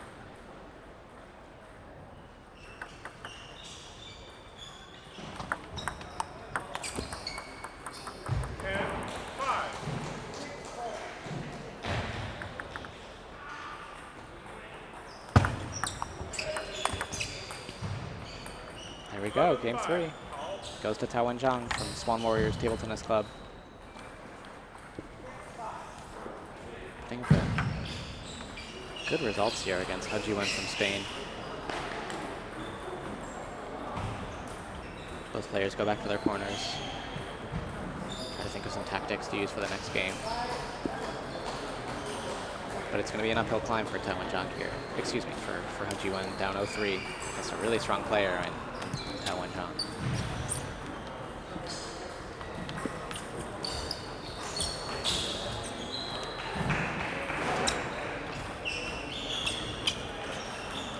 A lot of exciting matches still to come today. After the semifinal, we'll have open finals at some point, under 2600 event finals. 0-0. A lot of good table tennis to come up. Game 4.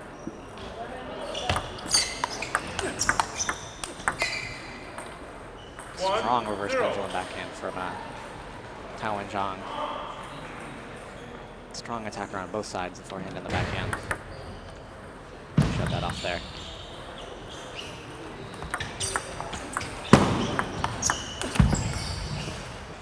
Great placement from Zhiwen here, moving Wenzhang left and right, not letting him get a strong attack in, forcing an error. That's what he does best.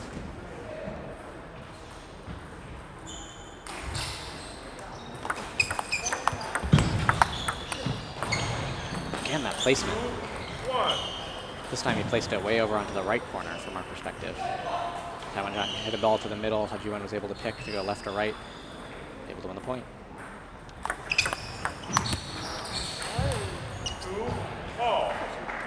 Good receive from Tao.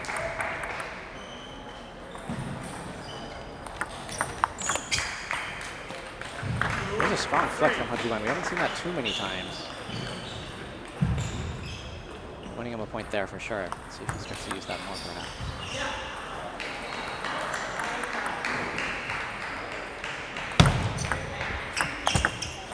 Oh, really good serve there. Zhiwen didn't know what to do with it. Wenzhang able to finish on the third ball. 3-3, keeping it close.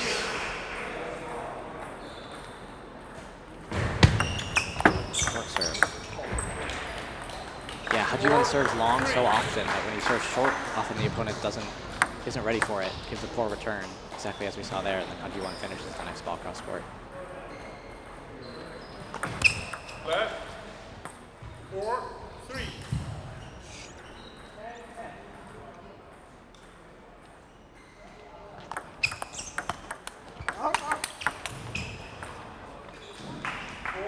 I don't know how Wenzhang keeps that ball on the table.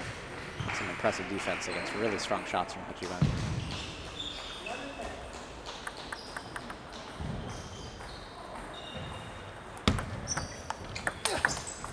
Oh. 5-4. Zhiwen going cross court with the serve receive, as we've seen him do so many times, and usually it's worked out for him, but this time Tao is ready, hammers it back down the line. The variety and placement is so key. If you do one thing too many times, the other person gets used to it.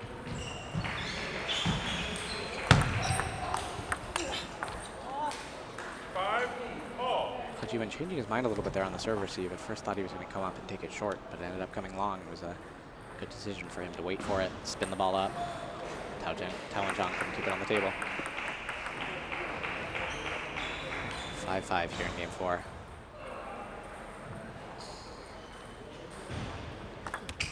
Left. 5-all.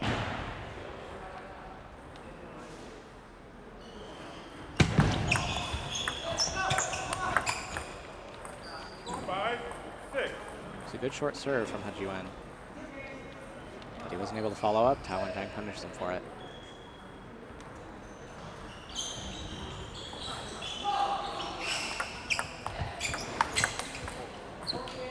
Another good short serve that Wenzhang is giving a little bit weak returns on. This one, Zhiwen able to finish. Zhiwen's famous for his service game.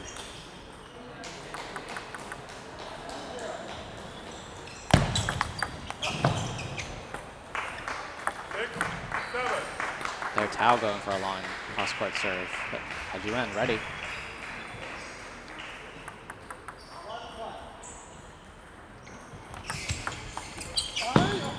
Barely misses.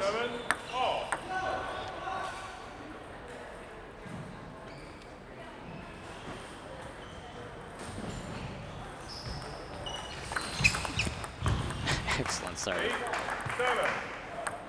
Down the line, tons of side spin.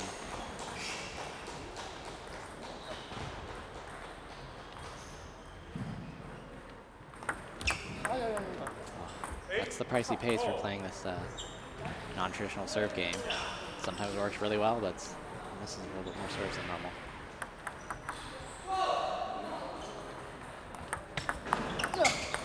Good forehand flip. We saw that earlier in the game. Going off a very similar shot. Maybe this is a change in tactics for him, and if so, it's working well.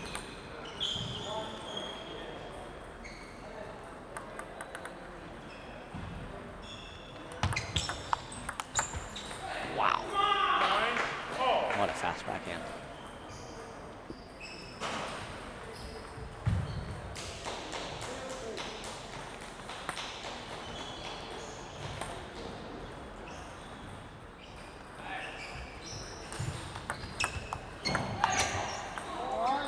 Had the opportunity. Short serve, a little bit weak receive. Follow-up is difficult. Match point to Tao. Orbital Zhiwen moving it up. He evens it up with his famous fast side spin down the line serve. So we get more table tennis. 10-10.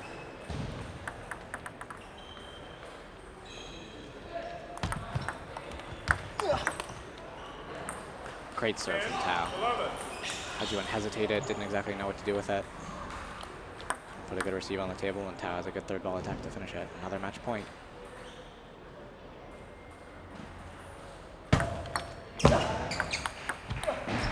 Incredible, these cross-court serves.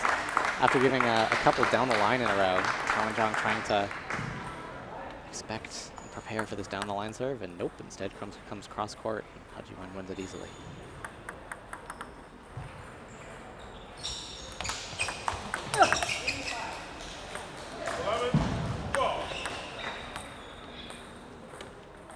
Yet another match point for Wenzhang. Can he fight it off again? We know he can, but will he?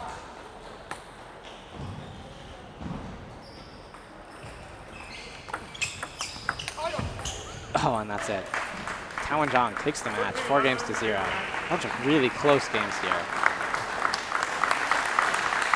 A round of applause for the players. Zhiwen from Spain. He's one of the frontliners in this tournament as a player that many people showed up to see. It's so fun to watch him, and you just gotta see a prime example of this. Zhiwen's very cool and non-traditional service style against one of the top players in the US, Wenzhang from California, Swan Warriors Table Tennis Club. Excellent match that Wenzhang manages to edge out. And that was our second of our 2 open singles semifinals here at the 2018 Paddle Palace Hawkeye Open. So we'll be seeing the finals later today between Akifumi Hamakawa from Japan and Wenzhang, who you just saw play here.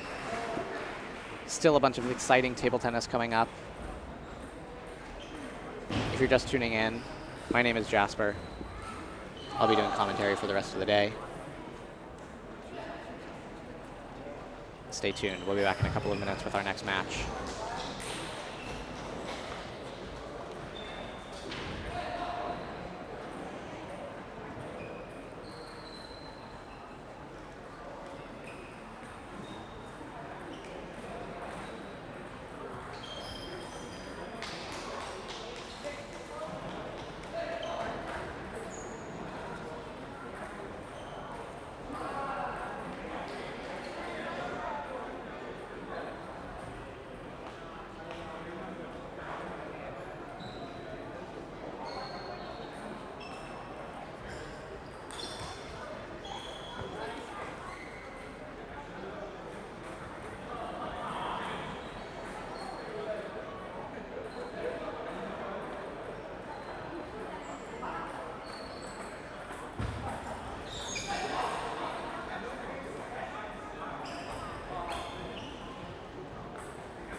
Welcome back, everyone. This is the moment you've all been waiting for. This is the open singles finals between two of the best players in the building.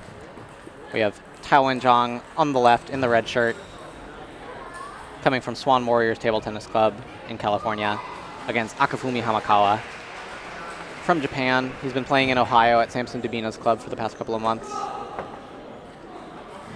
Both of them fought through some pretty tough opponents to get to the finals, and now we all get to enjoy watching the match.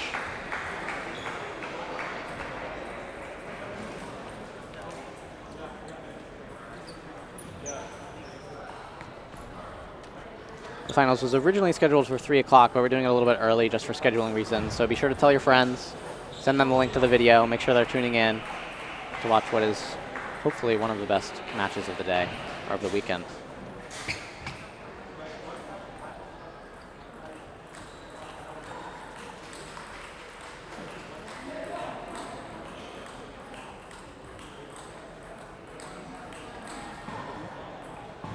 So again, welcome to the 2018 Hawkeye Open, sponsored by Paddle Palace and hosted by the Cedar Rapids Table Tennis Club.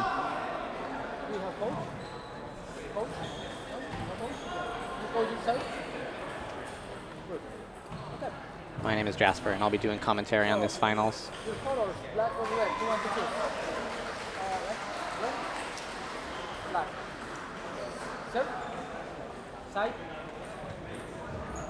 The umpire, Jorge Venegas, getting us started here. I'll see 2 minutes of warm-up before the finals begins. Wenzhang just finished his semifinal match, so he's probably pretty warm. But Akifumi on the far side has been sitting for something like 45 minutes since his semifinal match. So maybe not quite as warmed up as Wenzhang is. We'll see if that plays a factor here. He makes maybe more unforced errors, but really after just a couple minutes of warm-up, these players tend to be in good shape, ready to go for an exciting, high-level match.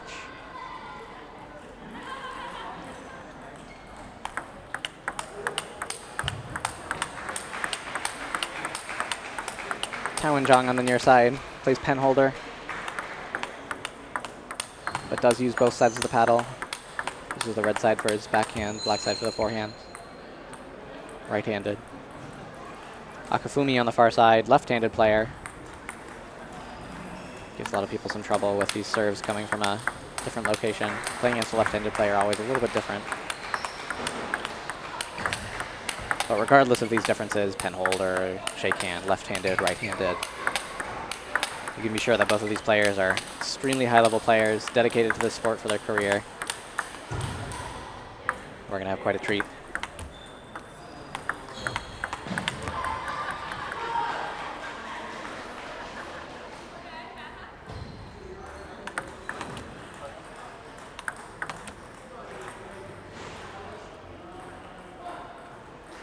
A little bit humid in here today, so Akifumi just drying the ball off. Humidity hasn't seemed to really affect the players all that much, but certainly makes everything a little bit wet.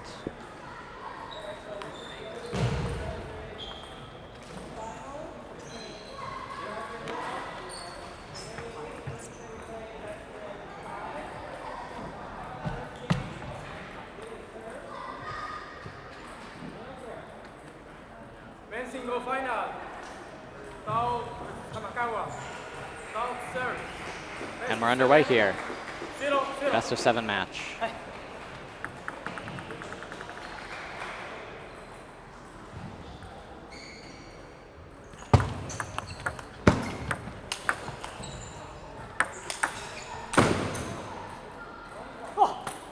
A very entertaining first point here.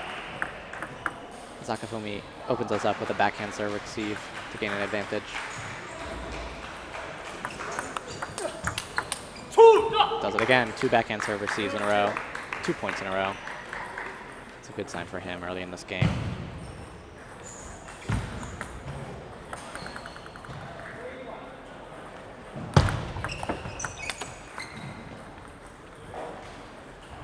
Goes for this down the line backhand. A little bit risky. Ends up missing.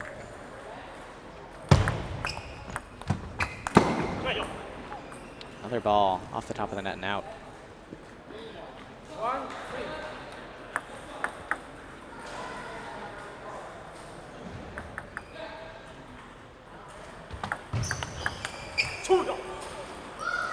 Another backhand serve receive. This time, Wenzhang served a little bit longer, faster. Tried to catch Akifumi.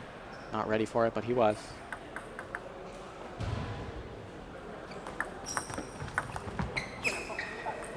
Really good serve receives here from Akifumi. Wenzhang not able to get anything going on his own serve. Opening up an early lead here for Akifumi Hamakawa on the far side. Look at that long, fast serve right down the line. Barely could see it. Blended into the white line of the table.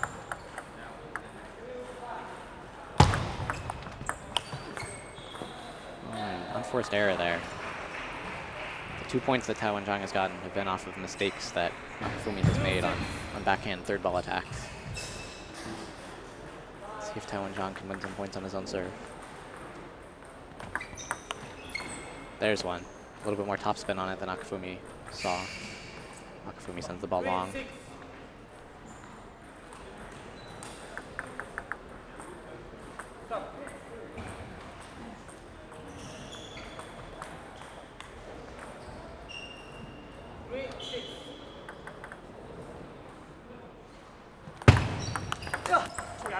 Like really strong backhand receive from Akifumi.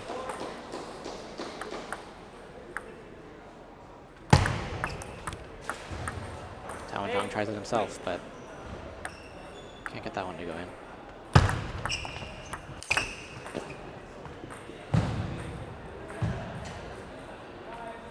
Let's see if Tao can find a way to avoid this devastating backhand serve return from Akifumi.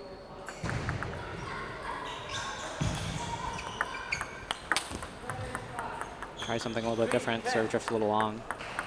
Akifumi happily punishes it with a forehand.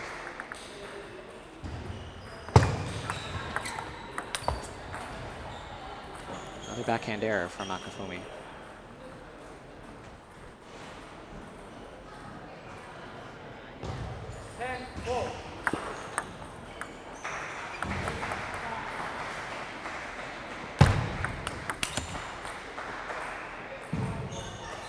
Good reactions there from Tao. Long serve coming at him. Still able to get a fastball on the table with some topspin.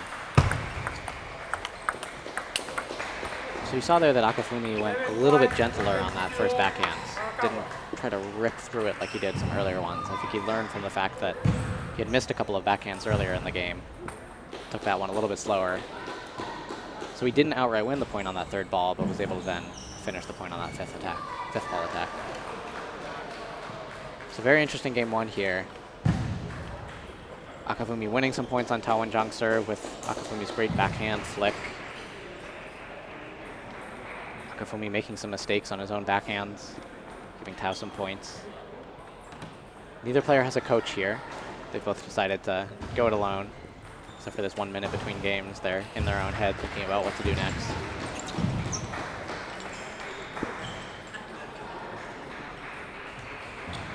See if anything changes here.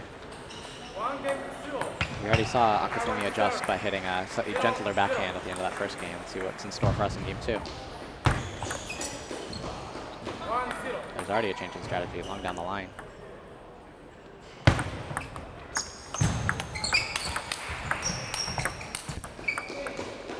Beautiful rally there. Akifumi opening up, but Wenzhang able to get some blocks in, get in the rally, try to backhand attack. Make it. This is good from Tao, finding serves that Akifumi has trouble backhand flicking. It's really what it's going to be all about for him. Because that backhand flick from Akifumi, if it goes in, that's pretty devastating. 2 in a row, Akifumi goes for the flip and misses. This is very good news for Tao.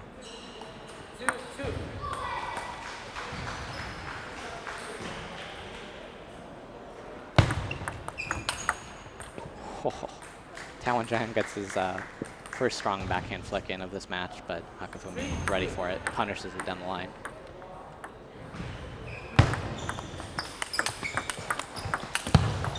Unbelievably fast exchange here between these two players.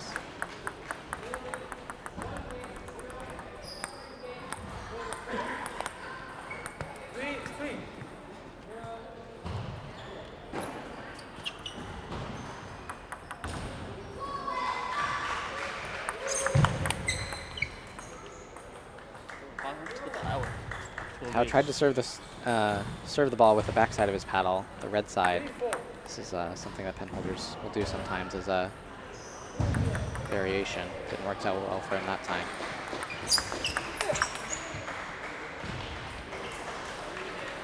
Tao definitely doing much better this game and making Akifumi's backhand flicks not as potent. Probably some subtle change in the spin placement, the serve placement or the serve spin. It's working out well for him. All tied up.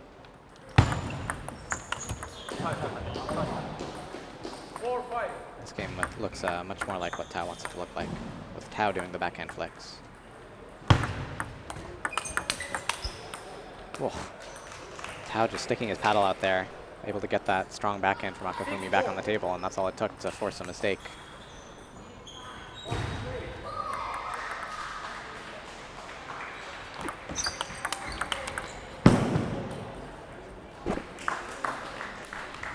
A little bit of luck off the top of the net, but he earned it. It was a strong cross-court backhand that Tao was not going to get back anyway. Tao still definitely serving in a way that's trying to avoid Akifumi's backhand flick. We saw that one was a long serve down the line. See what he gives now.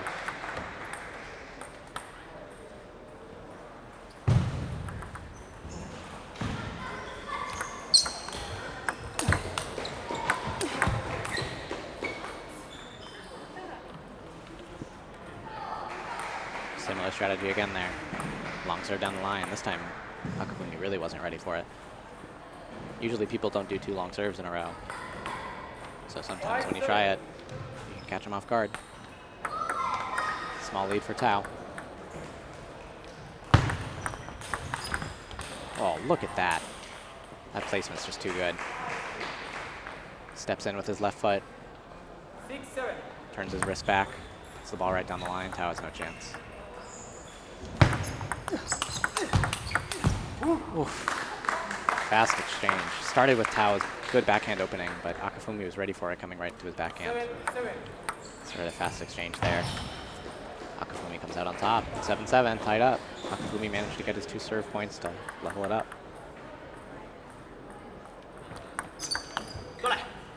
Tao serves with that backside of his paddle again. We saw that once earlier in the game that did not work out for him, but this time has a little bit more topspin than Akifumi expected. Gets a free point.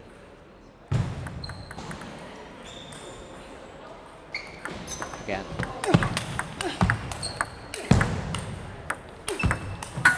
Oh.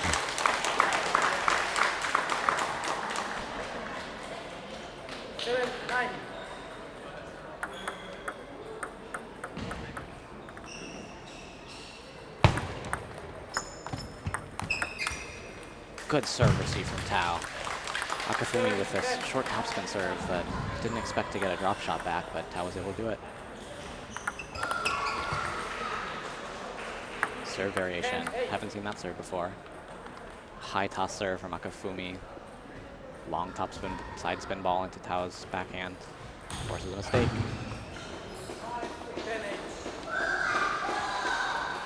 Two more game points for Tao. Almost hits that ball behind his back. Tao has now served 3 of his serves in a row with the reverse side of his paddle. 10-9. One last game point. Can he convert it?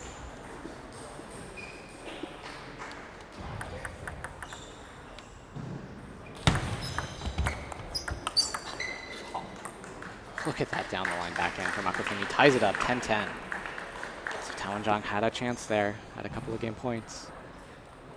Frustrated with himself that he didn't convert it and seal this game. Now it's deuce and he has to keep fighting. Can't stay focused. New serve, reverse. Gets him. So we've seen Akifumi do some new serves in these last couple points of this game, and it's really paid off for him. This is always such a tough tactical choice. When it gets down to the points that you care about the most, you try to do something new, something that can get you a free, easy point like we saw there, or you stick with what you've been doing that you know has a chance of working. Always a tough tactical call, and Akifumi definitely made it correct here. 2 easy points on his last 2 serves.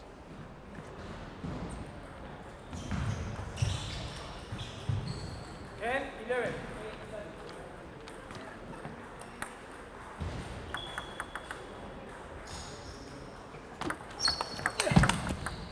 Strong forehand there.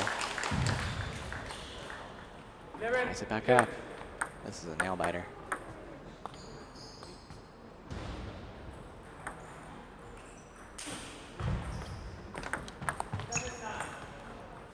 Another free point. That's 3 in a row. 11-12. The serve variation definitely working well for Akifumi.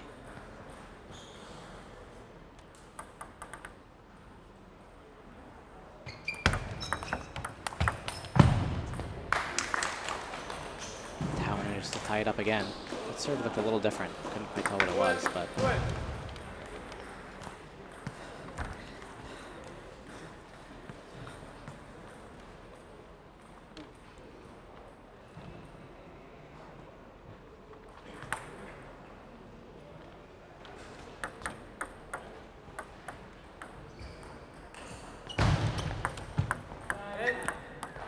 almost missed the serve. That's the risk of trying something new.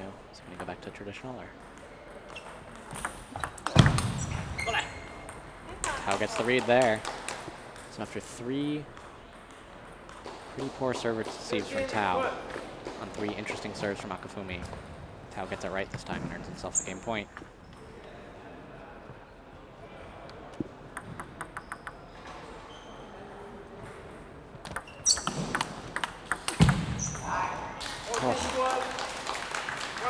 And Tao seals it, tying the match 1-1.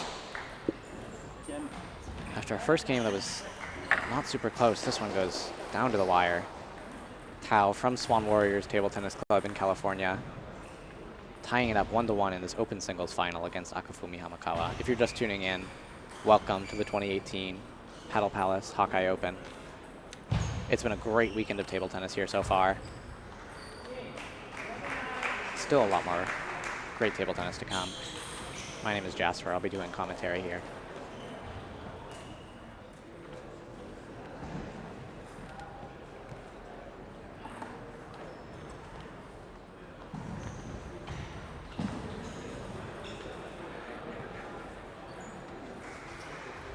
One game to one. Now serve 0-0.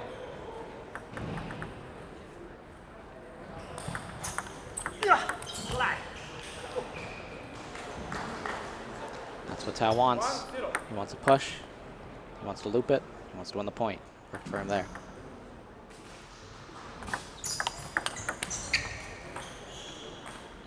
That's really fast. 0-2.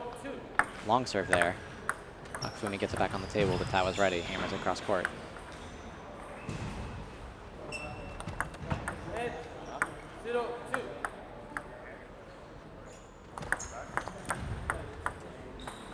Tricky spin. Heavy underspin. Didn't see that one.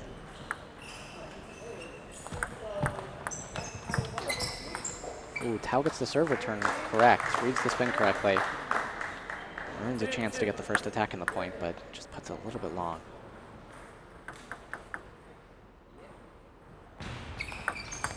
So Akifumi's serve return was a little bit hesitant. He got his backhand on it, which is usually what he wants, but not quite fast enough, and Tao was there to hammer it home.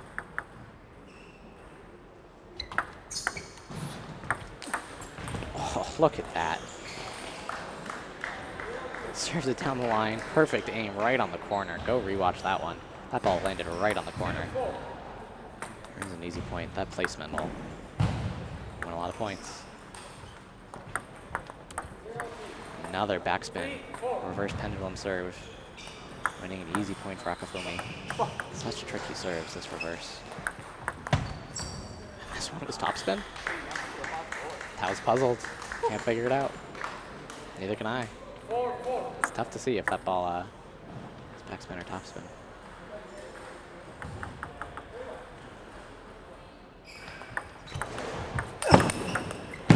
What a block. Akifumi apologizes because Akifumi's serve return was pretty poor. Tao got quite a hammer on it, but Akifumi managed to get on the table. Poor More serve from Tao, drifted a little bit long. Akifumi punishes it.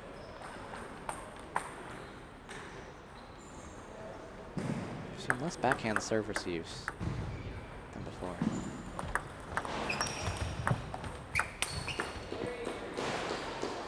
Barely missing. Frustrated with that one. He knew he had some good drop shots, good short game, earned that opening attack.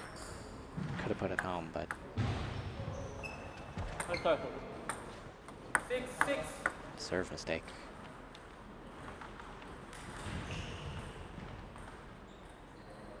Akifumi had pretty good success in the earlier games with his traditional pendulum serve. He switched to the reverse, got some free points, but now it's not working so well for him.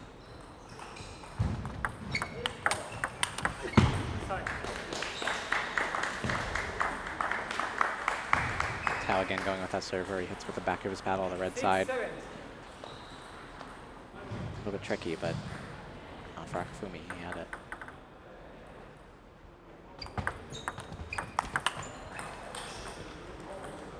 That's good from Tao.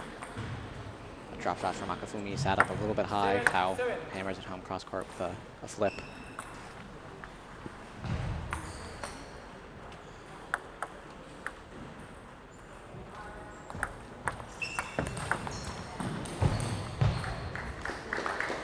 The serves look a little bit high, but they have some funky spin on them, and Tao is not confident in reading what the spin is. So Tao is unable to put a strong receive on the table. There he goes. Good backhand receive from Tao. What is her point?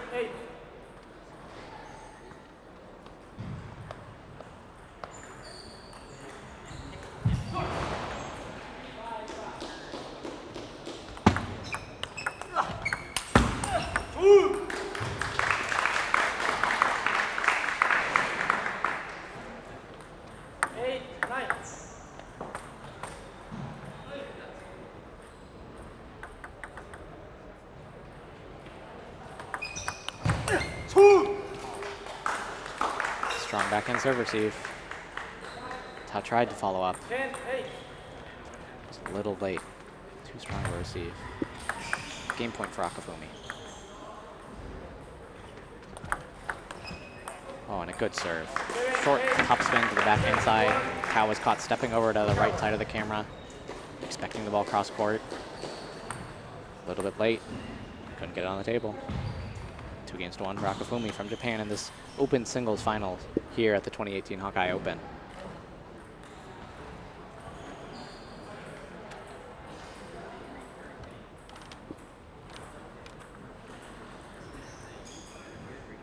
Umpires making sure the table is clean and dry. With all the humidity in here, I'm sure there are little beads of sweat all over the table.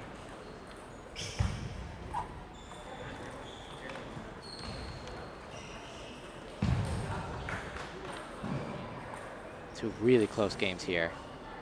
Game 2 going Tao's way. Game 3 going Akifumi's way.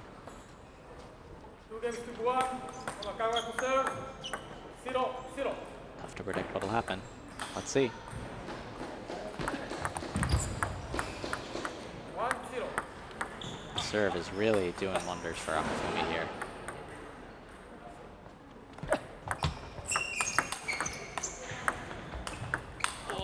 Oh, around the net. Look at that. Round of applause there.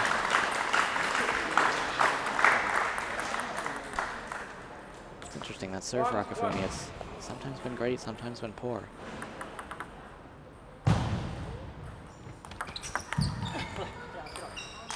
Short topspin serve. Akifumi doesn't get quite on top of it enough. Ball sails long.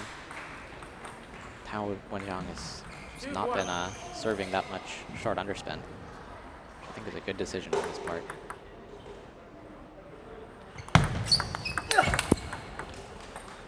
Look at that. So serving a lot of short side spin, short top spin, meaning Akifumi gets these kind of mid-strength attacks on it that Tao can then follow up on. It's worked well for him so far. Oh, look at that placement right down the line. So hard to do that backhand shot down the line. Much easier to go cross court. There's just more table to work with. 2-3. So Tao is already putting his paddle out, expecting him cross court. 2-3. Stop. You'll be inside. service warning there. Umpire stopped the match.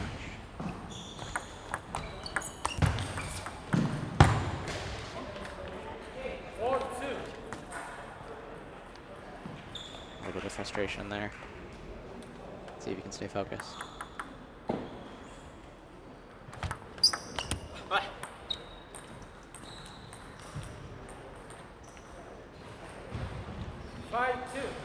After a bunch of serves without much backspin, that one has more backspin on it than Akifumi thinks. Hits the net, goes out.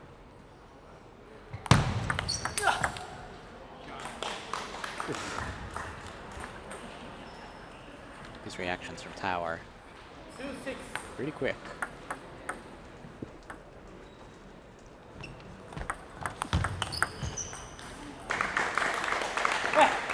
Now that looked like a pretty good serve receive to me.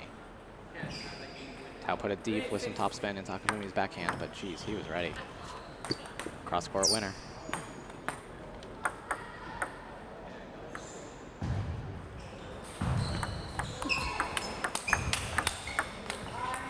Wow. Quick exchange. Tao ends up staying closer to the table. Akifumi a little bit back. Hard to win the point when you're far back if the opponent's right at the table, and indeed, Akifumi makes a mistake.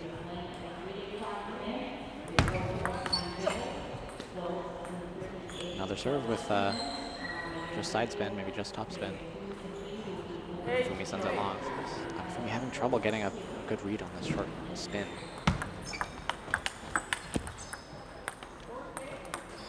Tao and Zhang opening up a solid lead here in Game 4 of this open singles final.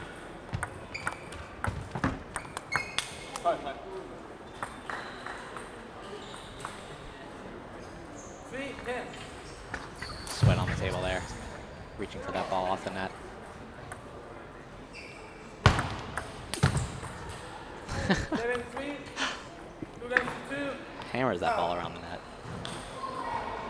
Akifumi knew he wasn't going to win the game, so he gave a really wide serve, but just for show, Tao hammered around the net. It's so impressive how much control and placement these players have.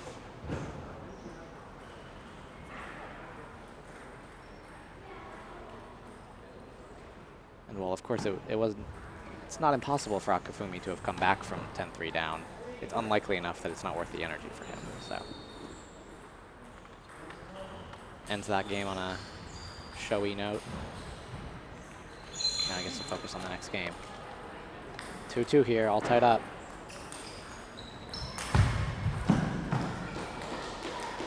What a great match. So back and forth here. 2-2. Tao third.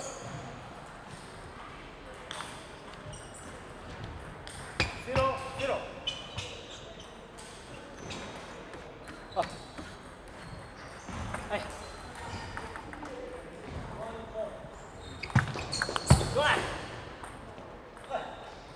Long service. Catches Akifumi off guard. Smart tactics from Tao.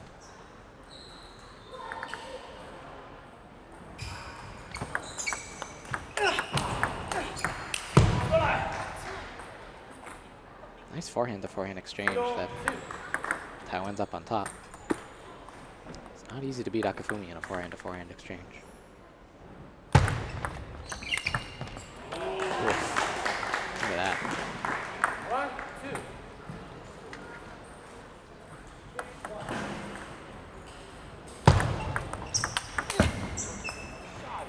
Just off the net now. 2-2.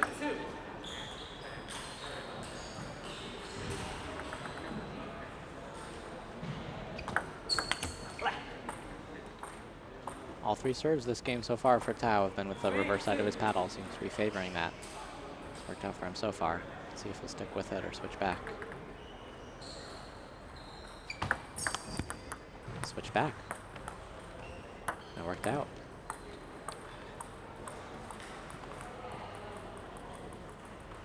Both of these players always just trying to vary their serve. Make sure they're never predictable, because if in table tennis, if you're predictable, you're not going to win that point.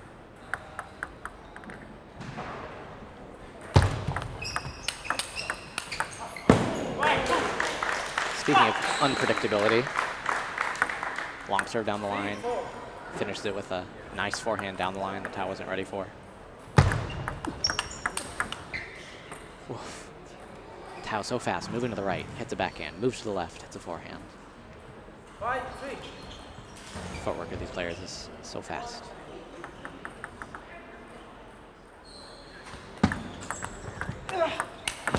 Oh. Tao a little bit late on that opening attack, so that ball sat up a little bit high, even though it was spinny, a little bit slow, so Akifumi could get in position, have a big wind up, and just place the ball where he wanted. Excellent point.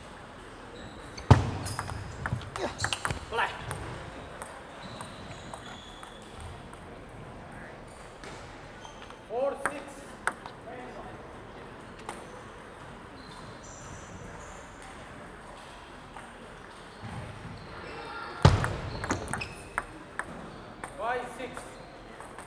Strong backspin. Hard to read it. Tao puts it in the net.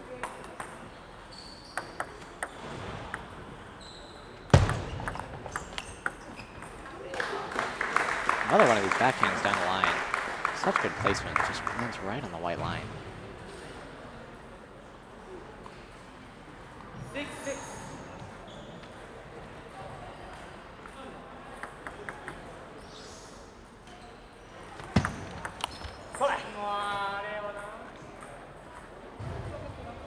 So early in this match, especially in game one, Akifumi got a ton of these backhand serve receives in, winning a lot of points off that. But since then, it hasn't really been happening for him. It's been a big part of why. Yep. Akifumi gets a backhand serve receive in, wins the point. Hasn't been happening much for him in the past couple games, which is a big reason, yeah, why Tao has been able to hang with him. Tao's been able to win some games.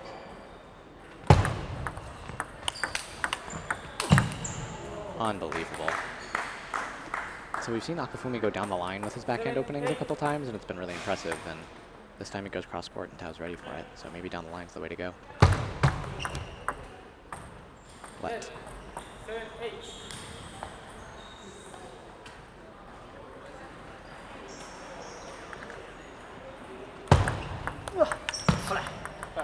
There's that backhand flick. Wins points such a high percentage of the time when it works. The backhand flick is the optimal serve return for many types of serves. Not all, but a lot of short serves. Flick is what you want. 10-7.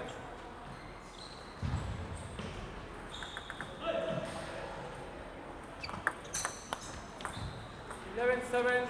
3-2. Akifumi having a little bit of trouble reading these serves, and Tao managed to go up 3-2. After being down, Tao wins 2 games in a row in pretty convincing fashion. 11-3, 11-7 in these last 2 games. Really interesting to see all of this back and forth. First couple of games, Akifumi won, then Tao won, then Akifumi. But maybe Tao's figuring something out.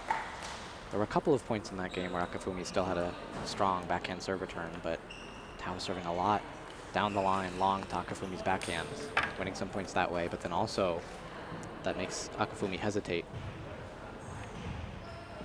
to come in for future serves. So interesting, the dynamics of what has happened in previous serves in the past couple of points can affect a player's mindset about what they're willing to do in the next point. And this is the kind of stuff that these top players think about. What are the mistakes that they've made recently? How is that going to affect what they're willing to do next? How can I exploit that? It seems like Tao has had the upper hand in these past couple of minutes as he's won 2 games in a row.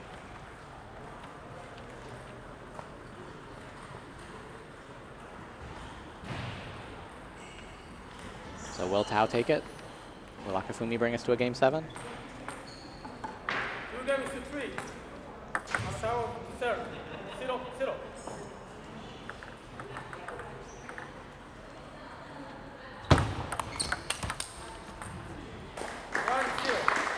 Start off with a long serve down the line. Akifumi hammers it back down the line on the third ball. Tao can't keep it in play. I have Simon joining me in the booth now for these Last part of the opening rounds.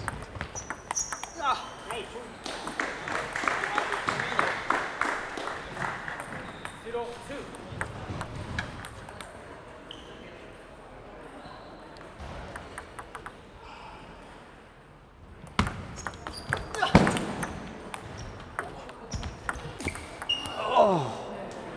What a comeback from Tao. Managing to get that ball wide to his backhand back on the table. Had an opportunity, but puts in the net. That could be crucial here. A little bit of a slow serve receive. Tao's able to punish it. 3-1.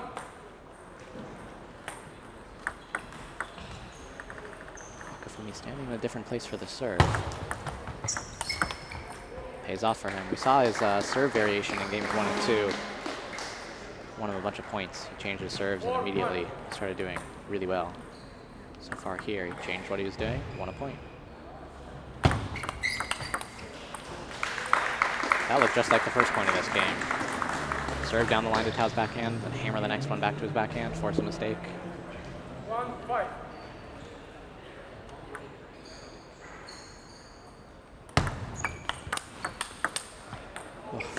So fast. Akifumi opening up a lead here.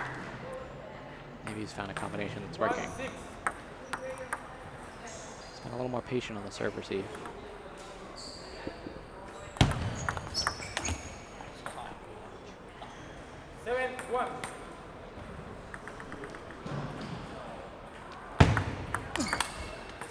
Ooh, and a loose serve there from Akifumi. Tao punishes it. Got a big hill to climb in this game. 2-7, but 7-2. certainly possible. Oh, these down the line backhands from Akifumi are just beautiful. 2-8. Slow, spinny, a little bit of side spin on them. Oh, off the net and over. Tao needed some help to get back in this game, and the net is giving him no help.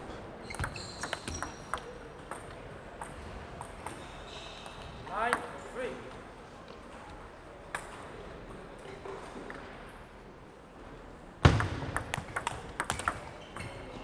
That is fast. Tao getting a good read on the spin on that serve, able to forehand flick it deep to the backhand, finish with a cross court to the forehand.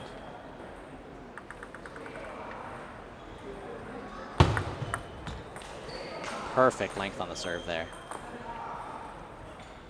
The ball landing just past the white line. Tao not able to pick it up. 7-4. And that's it. We're going to a Game 7 here in the Open Singles Finals at the 2018 Paddle Palace Hawkeye Open. If you're just joining us, my name is Jasper. I'll be doing commentary. We are in for a treat. This match has already been super exciting. Going back and forth, seeing a lot of tactical changes from both players. In this game, we saw Akifumi move over to the left for his serves. Usually he's been serving over from that right-hand corner of the table. Made a change, moved over to the left, and seems like it paid off.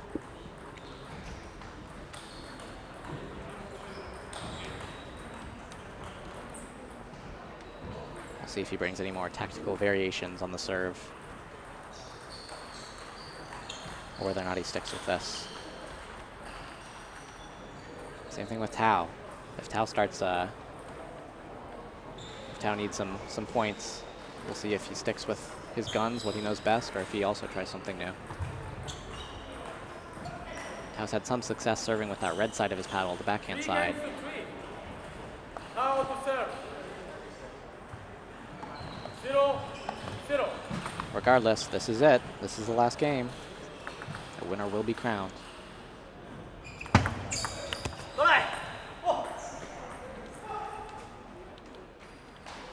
1-0.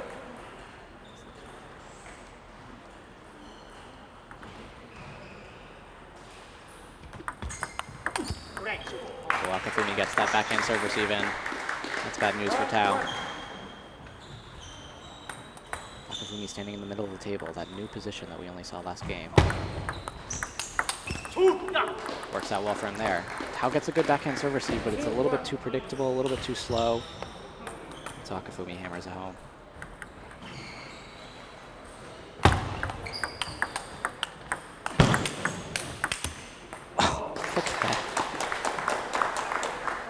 Akifumi did a combo we've seen many times where he serves long to the backhand and then tries to punch it again back to the backhand.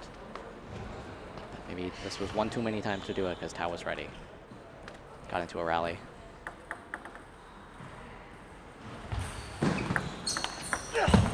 Ooh, that's one of our first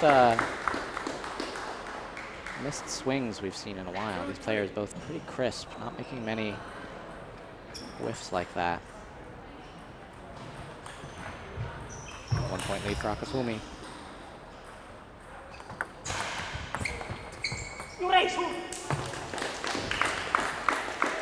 Tao had a good serve. Akifumi was thinking it was going to come long, but no, then it was short. But somehow Akifumi managed to get a really good serve return. Kept it low. Tao wasn't expecting it.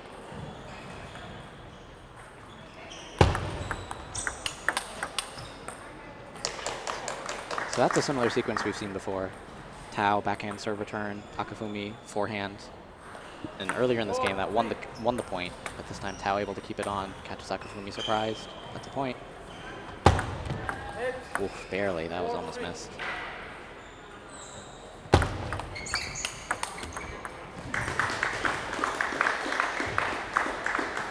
And at 5 points, players will switch sides in the 7th game. Again, Akifumi serving that long ball to Tao's backhand, but this time Akifumi then jumped around for a forehand. A little bit different tactics than what we saw before, maybe because the last time he tried it, it didn't work out.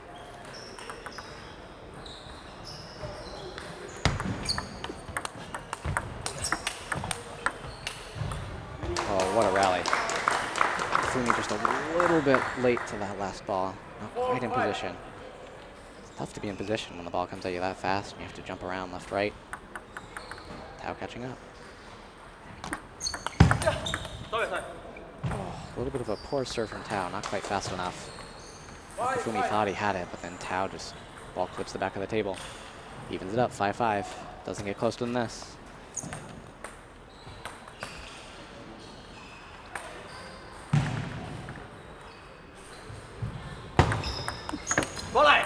There's that backhand serve receive. We haven't seen that too much recently, but whenever it happens, it usually wins the point. Strong backhand serve receive, keeps it low over the net. We've seen some backhand serve receives that are a little bit high, especially from Tao up to Akifumi's middle. But these like low, fast backhand serve receives, I haven't seen in a while. Let's see if Akifumi can avoid it.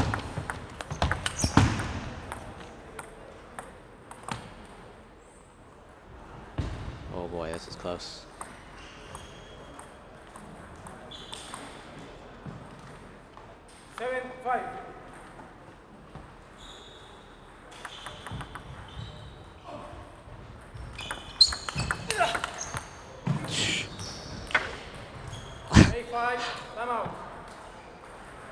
Yeah, that's one that Akifumi will take a timeout and think for a minute about.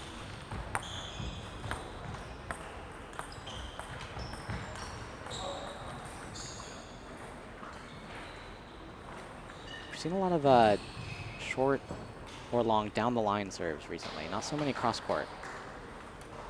Typically when you give a cross-court serve, if the other person goes and steps over for the backhand receive, it tends to work out better. Whereas if as a server you give it short down the line, then even if the other person flips it, usually it's not quite as devastating. Often you can get the ball back on the table. Like we saw on that last point. Akifumi taking his time. Really wants to think about what he does next. He knows that this next decision on the serve, or on Tao's serve, could really be the difference between winning this tournament and coming out second. But regardless, both players doing an incredible job getting it this far. 8-5.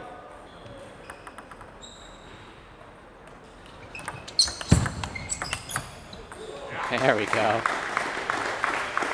So it's very interesting. We know that Akifumi has done a bunch of these down-the-line backhands.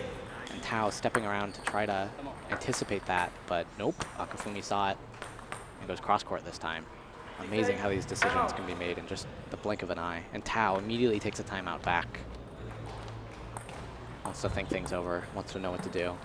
Probably during Akifumi's timeout just a minute ago, Tao was thinking, oh, okay, I know Akifumi's been going down the line with his backhand, down the line. I should step around. take it with my forehand. And he tries it there, nope. So he takes his own timeout. Just think about it. Now Akifumi has 2 serves. He's down by 2 points, but he has the serve, and that can make a world of difference here if he wants to try something new. Is he going to stay with a... Wow, incredible. That was a serve we haven't seen from Akifumi.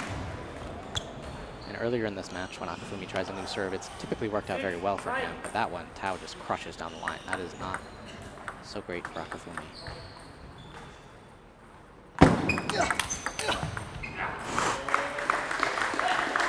Lightning fast exchange there. Akifumi comes out on top. 9-7. It's anybody's game.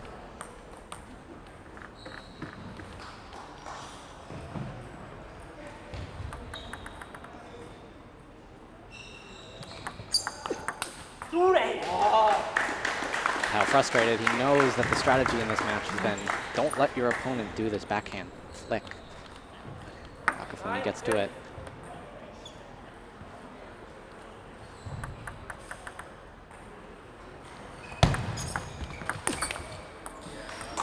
Strong flip. Serve return a little bit high. Tao jumps in. Strong forehand flip. Seals the point. Gives him match point here at the 2018 Paddle Palace Hawkeye Open, hosted by the Cedar Rapids Table Tennis Club. 8-10. Will we crown a victor here?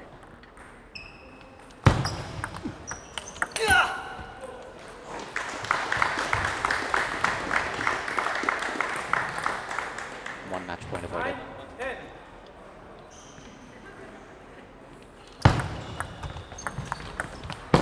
Oh, incredible placement. Akifumi evening it up at 10-10 in the 7th. Gosh, it does not get any better than this. What a match. 10-10.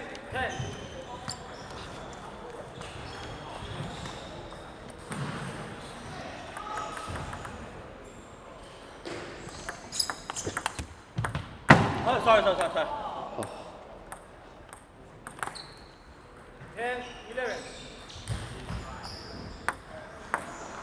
Net ball for Tao gives him another match point. 10-11. And we have our winner, Tao Wenzhang, winning the 2018 Paddle Palace Hawkeye Open. He is our champion for the open singles event, as he was last year. So Tao Wenzhang now a repeat winner of this tournament. What an excellent event. This has been really exciting table tennis the whole way, down to a deuce in the 7th match to finish out the open singles finals. What a game. This is one to rewatch. What a game. Both players playing so well at such a high level. Very entertaining to watch. Well, thank you for tuning in. We'll have a little bit more table tennis coming up. We have some of the other events to conclude. But for now, sit back, have a drink of water, let your heart rate calm down from that. That was a thriller.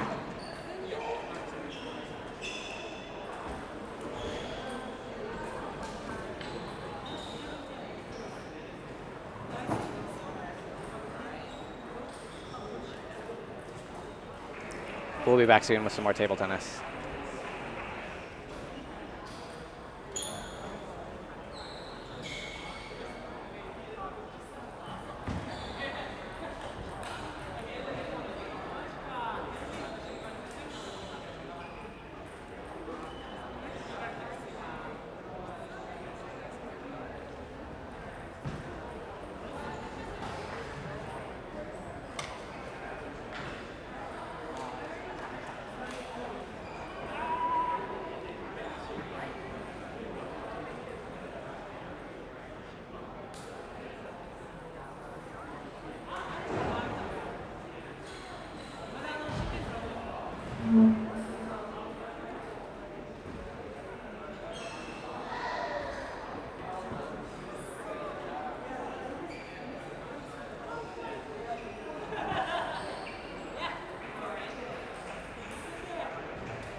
Welcome back, everyone.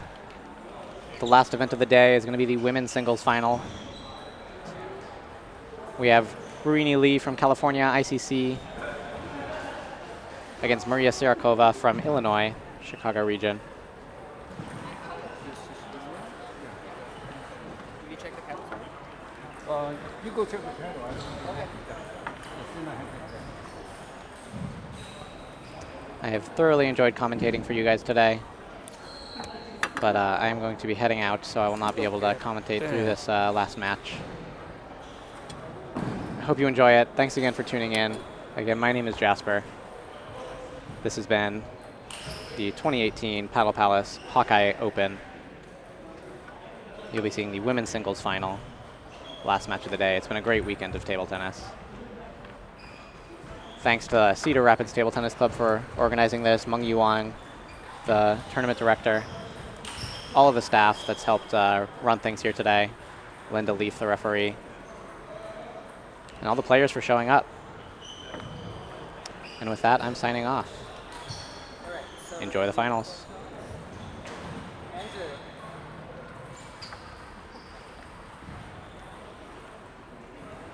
All right. So your choices are white or blue. White.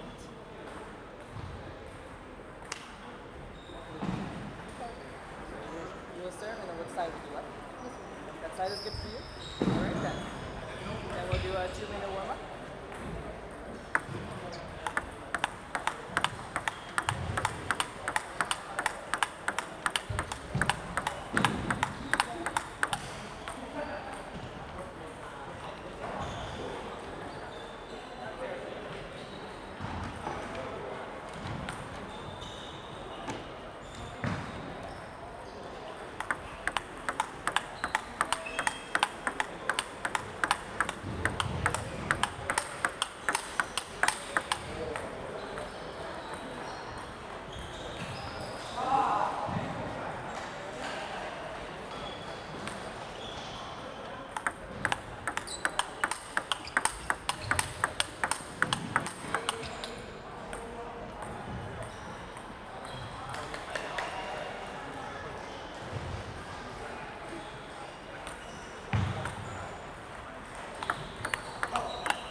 Lead by 4.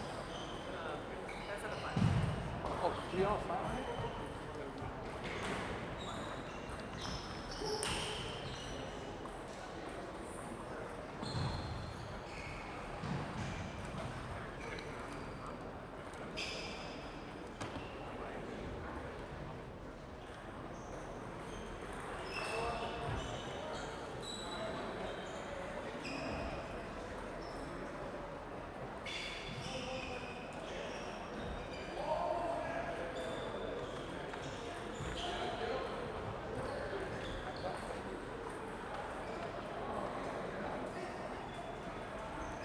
Lead leads 2 games to 0.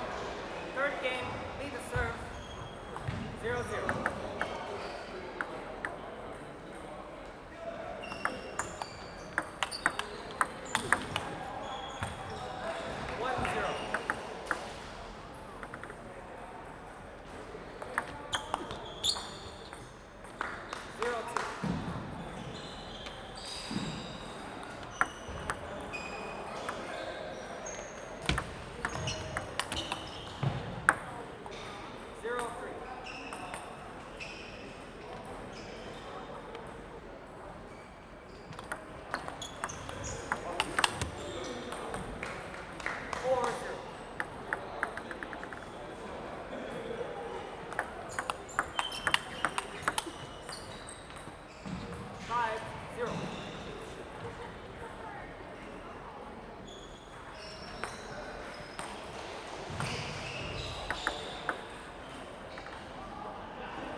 Yeah, it's only 2.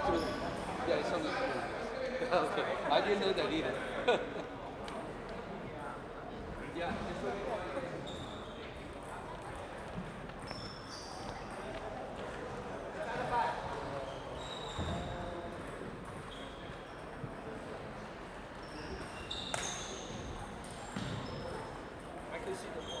I got it.